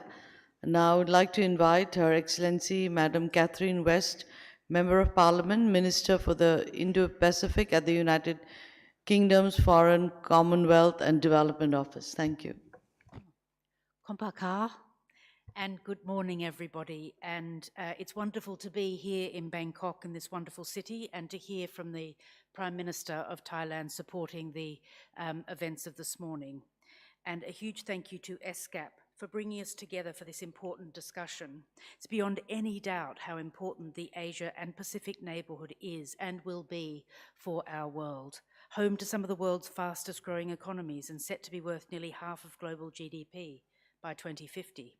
Naturally, this means we cannot drive robust global growth without building strong partnerships in the region. Indeed, our shared prosperity will depend entirely on that. And that's why the UK's commitment to global development goes beyond development and recognises that true progress requires peace, trade and investment. And that's precisely what the UK means by a free and open Indo-Pacific. A region governed by laws and rules and able to trade and grow. I hardly need to say that we're living in a time of profound change, and addressing emerging challenges means we must work together more closely than we ever have done before. And all of us will bring unique strengths and perspectives. Asia and the Pacific are diverse in political thinking, economic approaches, and ecosystems. But far from being a weakness, diversity can be a real source of strength, bringing invaluable experience which will be critical as we find new ways of working together. And multilateralism is key to building a modern, sustainable development approach which benefits everyone. The UK deeply values the role the United Nations and our multilateral partners play. At the same time, we recognise that we cannot achieve our climate or sustainable development goals without improving gender equality and inclusivity. Reform and innovation are crucial for development, but they must not come at the cost of our shared values, and climate-smart investments can play a crucial role in this process. And next week, London will be hosting a very important moment for the climate discussions internationally, and many of your countries will be represented, and thank you for participating in that.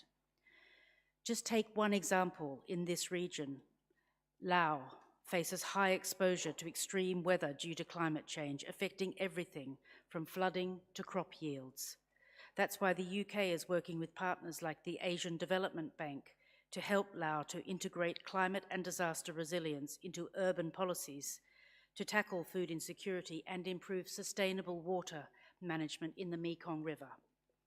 Of course, we recognise that there are challenges too, and we remain committed to ensuring fair access to climate finance, especially for the most vulnerable communities.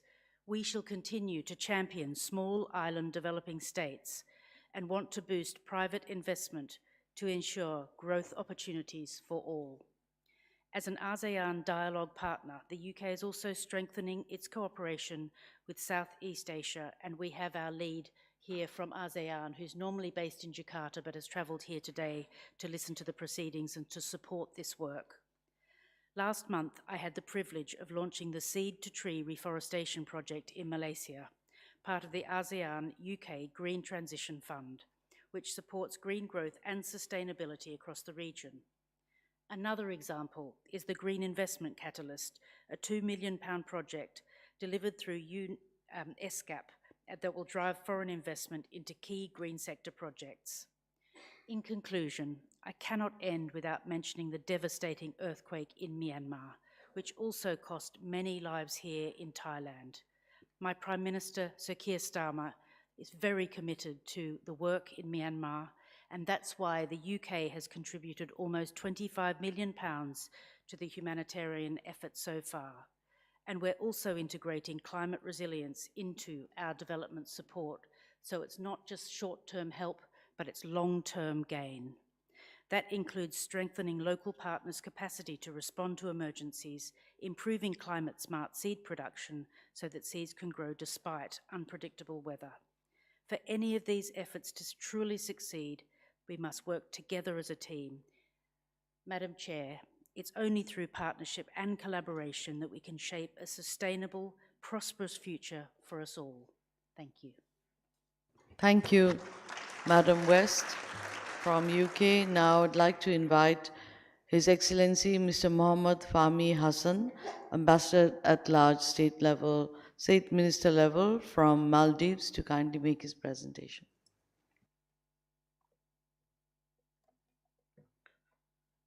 Madam Chair, Excellencies, delegates, distinguished delegates, very good morning to you all. At the outset, my delegation extends its sincere gratitude to ESCAP for the organization of this session and Thai people and government for the great hospitalities. This year's theme resonates powerfully with small island developing states like Maldives. Achieving our development goal is strongly tied to realizing urban development that is climate resilient, inclusive, safe, and sustainable. It is also closely tied to the support of our bilateral and regional partners. But too often, for cities, urban development comes with too many challenges, and these challenges are being worsened by outdated international system, ongoing conflicts, climate crisis, and unchecked technologies, among others. To truly realize the 2030 Agenda for Sustainable Development, ensuring these challenges are addressed and no one is left behind, we need stronger regional cooperation. Madam Chairman, Excellencies, distinguished delegates, President Dr. Moise took office with a bold vision for more resilient and sustainable Maldives. The very essence of this vision in his ambitious target for Maldives to become a developed nation by 2040. Every element to reach this goal will be captured in our short-term and long-term development plan, which are underway. It will consider in depth the ground realities, including economic and climate-related risks, demographic shifts, geographical barriers, and structural challenges that hinder equitable access to services. On the sustainable urbanization front in specific, the Maldives has made notable strides. One key milestone is the Urban Development Act ratified in November 2024. It offers a solid framework for nationwide sustainable and resilient urban growth. It includes development standards that consider environmental and socio-economic factors in urban planning. It also addresses decentralization with urban areas to be set up throughout the country to support and contribute to the regional development. The Urban Development Authority, mandated by the Act, is now drafting a master plan for urban areas, which is due for completion by May 2025. A key urban development initiative of the current government is the Ras Malay Eco-City, a project which will create 65,000 climate-resilient homes, integrating green spaces, renewable energy, and eco-friendly infrastructure. It will set a new target for sustainable urban development, not only for the Maldives, but also for the wider region.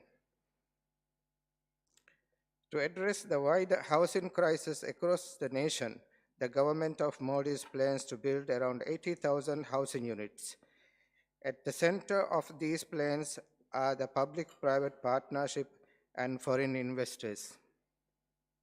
Madam Chair, Excellencies, distinguished delegates, as a nation heavily dependent on tourism, economic expansion remains at the top of our national priority. To this end, the government of Maldives is committed to expanding this sector to include medical and wellness tourism.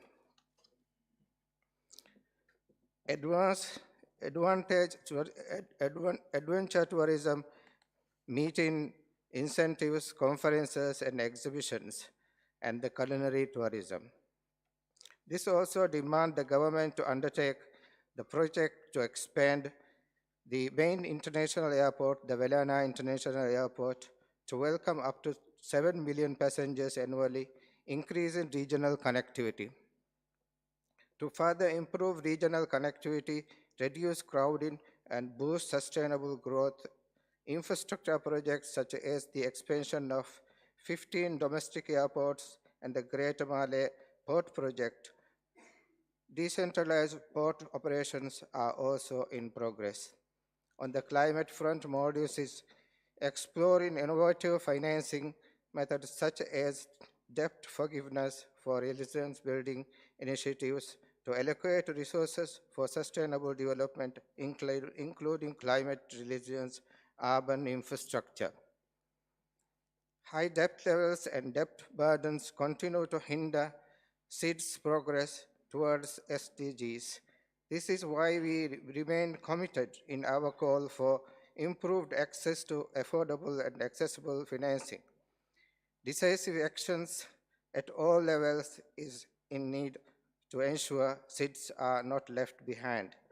Madam Chair, the Maldives greatly values its partnership with ESCAP in promoting resilient and sustainable urban development. With ESCAP's financial and technical support, the Maldives is now preparing for its first voluntary local review on our capital city, Male.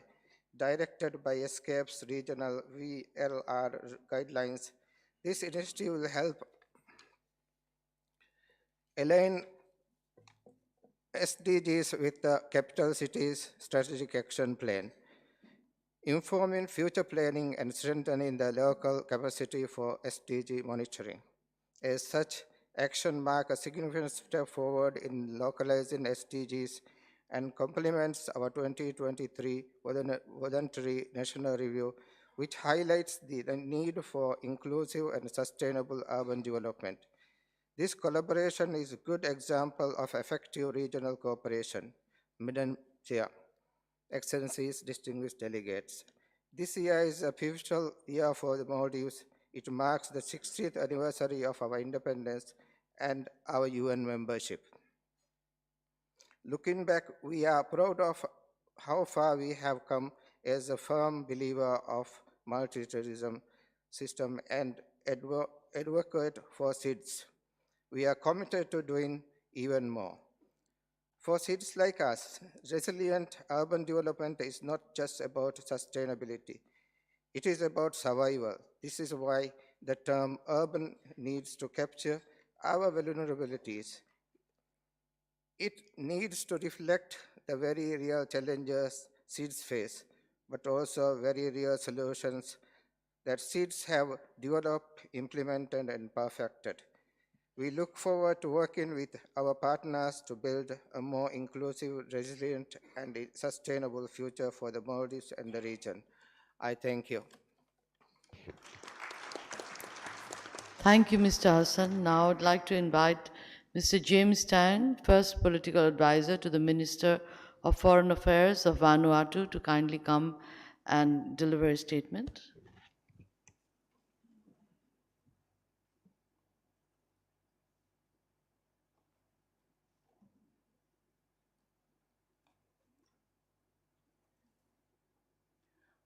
Madam Chair, Excellencies, distinguished guests, ladies and gentlemen, I am honored to deliver the statement on behalf of the people and the government of the Republic of Vanuatu. At the outset, allow me on behalf of the people and the government of the Republic of Vanuatu to express our heartfelt sympathy and support for the people of Myanmar and Thailand, especially to the families who lost their loved ones following the devastating earthquake on the 28th of March 2025. Just 3 months prior, Vanuatu experienced a 7.3 earthquake that claimed multiple lives, injured hundreds, displaced thousands, and caused unprecedented damage, particularly in our capital city, Port Vila. Port Vila city remained closed, largely closed for business, for safety reasons, and demolition work continues to affect buildings. Madam Chair, Excellencies, distinguished guests, as the region with the fastest urbanization in the world, creating resilience, sustainable cities should be a priority for our region as we face complex, uncertain economic environment and social risk. However, economic growth and development in cities across the region remain uneven, with gaps in digital technologies and finance for development widening the divide. Vanuatu is experiencing rapid urbanization, particularly in the capital, Port Vila, with a growing urban population, challenge to infrastructure, environment, social services, housing, unplanned settlement, and poor living conditions. The Vanuatu government recognizes the importance of urban centers for business, innovation, and the same recognition that the climate include disasters will include the increase in frequency of intensity in the coming years. To mitigate the impact of rapid urbanization and the natural disasters, the Vanuatu government is in the process of developing the smart cities guidelines, along with other initiatives such as Portfolio Urban Resilience Hub. These policies are people-centric and they focus on evolving transformation technologies to better respond to the changes in the local urban environment and needs, and on the building resilience, sustainable, inclusive urban areas. I blend a traditional and scientific knowledge will guide policy direction. To address formal settlements around our main cities, the Vanuatu government is developing its national housing policy aimed at providing affordable housing for low-income earners. The key to creating resilience and sustainable urban development is to create an enabling environment to attract both public and private sector investment to fund urban infrastructure, to catalyze sustainable development efforts. The Vanuatu government is committed to these endeavors through its engagement with multi-stakeholder partners, because we are stronger when we work together and share our best practice and experience. The Vanuatu government is seeking opportunities to power our economies, to explore groundbreaking solutions to address our urban development challenges. As we endeavor to build our smart cities and the villages, the opportunities of prosperity and security, we endeavor to ensure that one is not left behind. Madam Chair, Excellencies, extinguished guests, I thank you.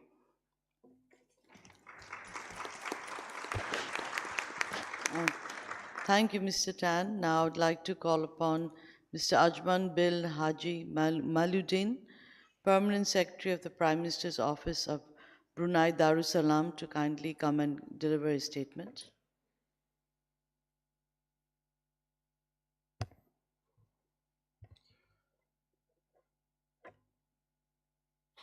Bismillahirrahmanirrahim. Assalamualaikum warahmatullahi wabarakatuh. Very good morning. Honorable Madam Chair, Deputy Executive Secretary, Excellencies, distinguished delegates, ladies and gentlemen.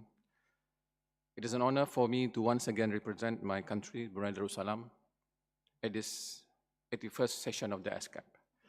On behalf of my government, I am pleased to address this esteemed gathering on the crucial theme of regional cooperation for resilient and sustainable urban development in Asia and the Pacific. This session highlights the urgent need for resilient urban growth as we work towards implementing the 2030 Agenda for Sustainable Development at all levels. Indeed, as we steadily move ahead, it is important that we recognize the challenges we face. A comprehensive understanding of these issues will allow us to plan strategically, align our resources, and focus on the most pressing priorities for both the short and long term.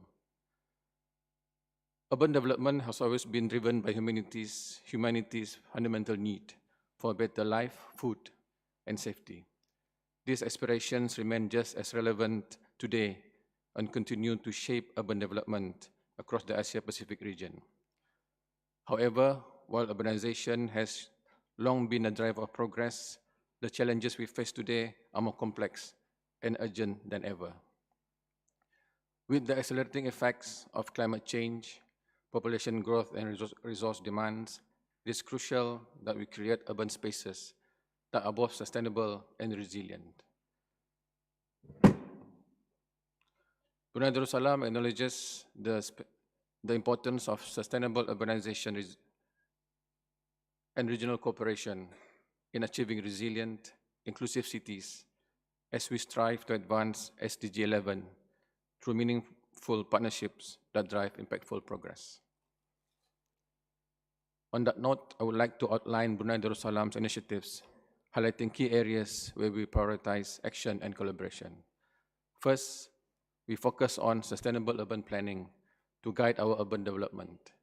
The Strategic Plan 2025 to 2030 and Land Use Plan 2025 to 2045 aim to ensure efficient land use, focusing on compact city models, natural ecosystem protection, and promoting walkability. Our efforts also include enhancing resilience and risk management to improve disaster preparedness and climate resilience. Regionally, we collaborate within ASEAN frameworks, including the ASEAN Sustainable Urbanization Strategy, focusing on key initiatives such as the Connectivity Master Plan for Bandar Seri Begawan to promote sustainable mobility and address infrastructure gaps. Through seminars and workshops, we engage stakeholders to share smart solutions for modern urban challenges. We also prioritize air quality through the implementation of national regulations, such as the Air Pollution Control and Open Burning Regulation, as well as installation of air quality monitoring equipment. Regionally, Brunei Darussalam participates in air quality initiatives under the ASEAN Working Group on Environmentally Sustainable Cities and the ASEAN Agreement on Transboundary Haze Pollution, focusing on long-term strategies such as the second roadmap for ASEAN cooperation on transboundary haze pollution control and the second ASEAN peatland management strategy. Next, our Construction Industry Framework 2023 to 2035 emphasizes green technologies and materials, while initiatives such as the Brunei Accredited Green Unified Seal promote energy-efficient building designs. These efforts align with regional goals for sustainable construction towards greener urbanization. Waste management is also another area of focus, where we channel efforts on recycling and the circular economy with initiatives such as a centralized recycling depot and improved waste data collection. Apart from engaging the private sector and strengthening local enforcement, Brunei Darussalam actively participates in regional environmental efforts, including the ASEAN Working Group on Coastal and Marine Environment and the ASEAN Working Group on Chemical Waste.